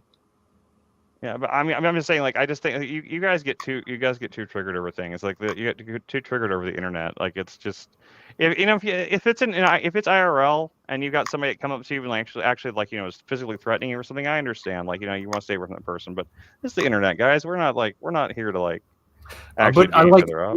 he doesn't always know the difference because the experience of interacting with other humans feels almost like it's that simulated reaction, that simulated thinking and feeling in response to what you perceive as human interaction.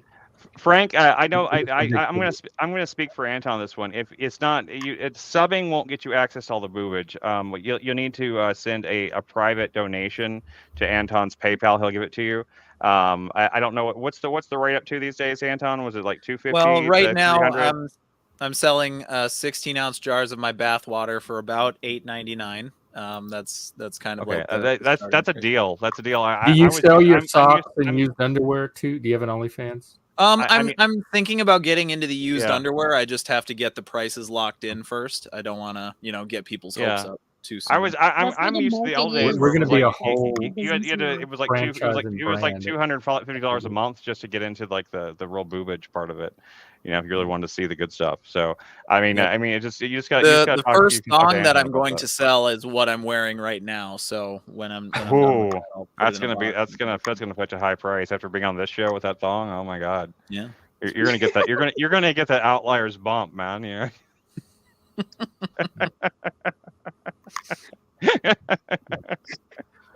Well, Leah, is there anything you want to close with or announce, promote?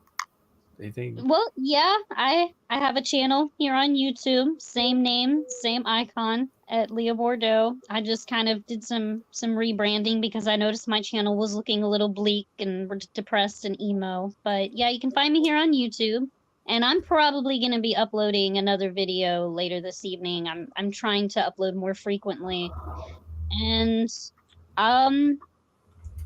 yeah, I'm pretty sure I've already subbed to you. Come sub to my channel if you want. Don't feel like you have to. Criticism is welcome. I sub to everybody who comes to the stream. It's nice it's really nice just to keep track of like people come on.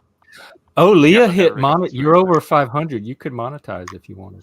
Oh my god, you're like what are you doing? What are you doing on our show? We should be going on your show. You're the more popular one. Like, come on. I thought about it, but honestly, I just really like making videos. I just like this is a hobby for me. I like being a homemaker and having that kind of be my main job, and like YouTube being a hobby, because then I don't feel pressured to make stuff.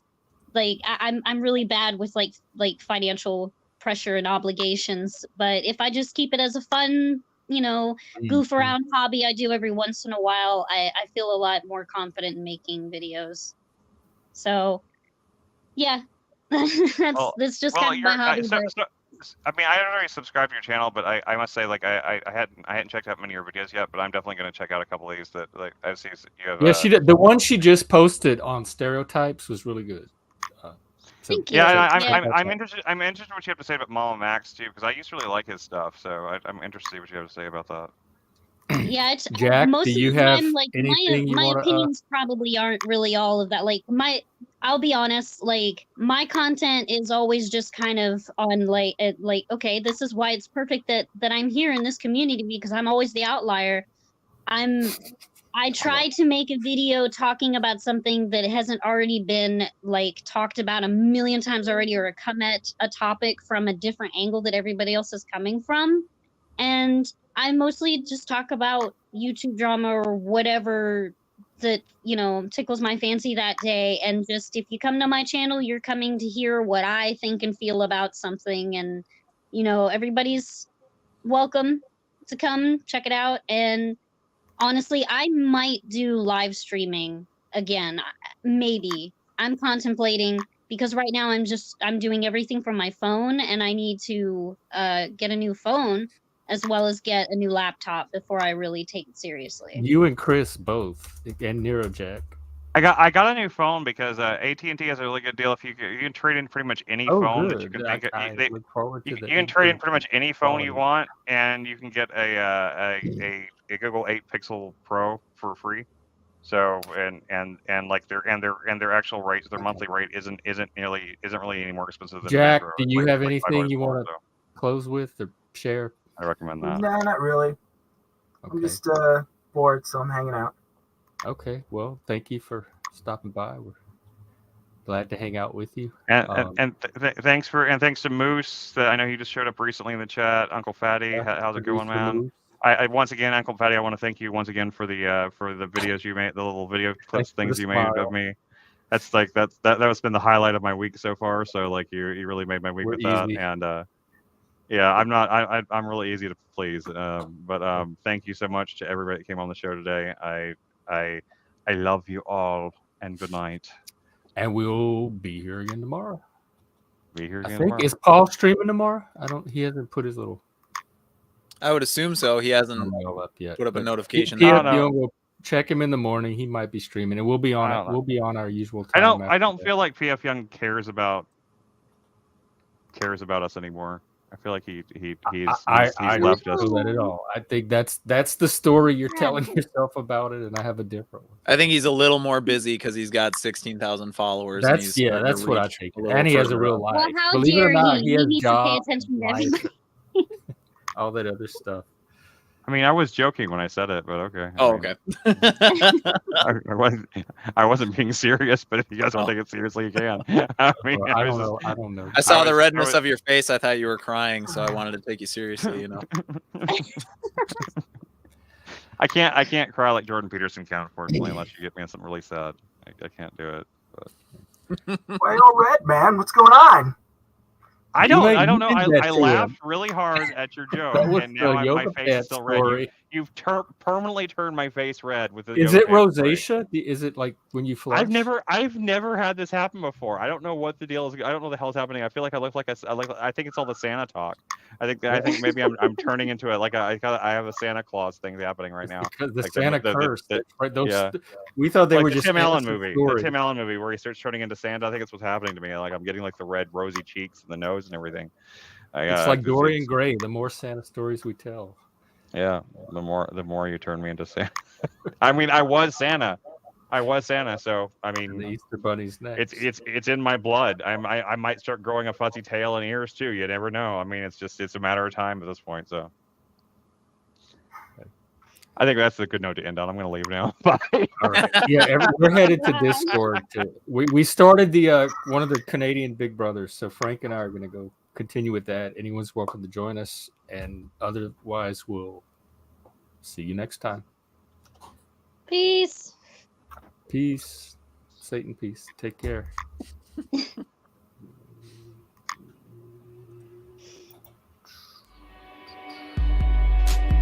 Alrighty. Wait on the music. There it goes. Okay, thanks for tuning in, and see you next time or on the Discord.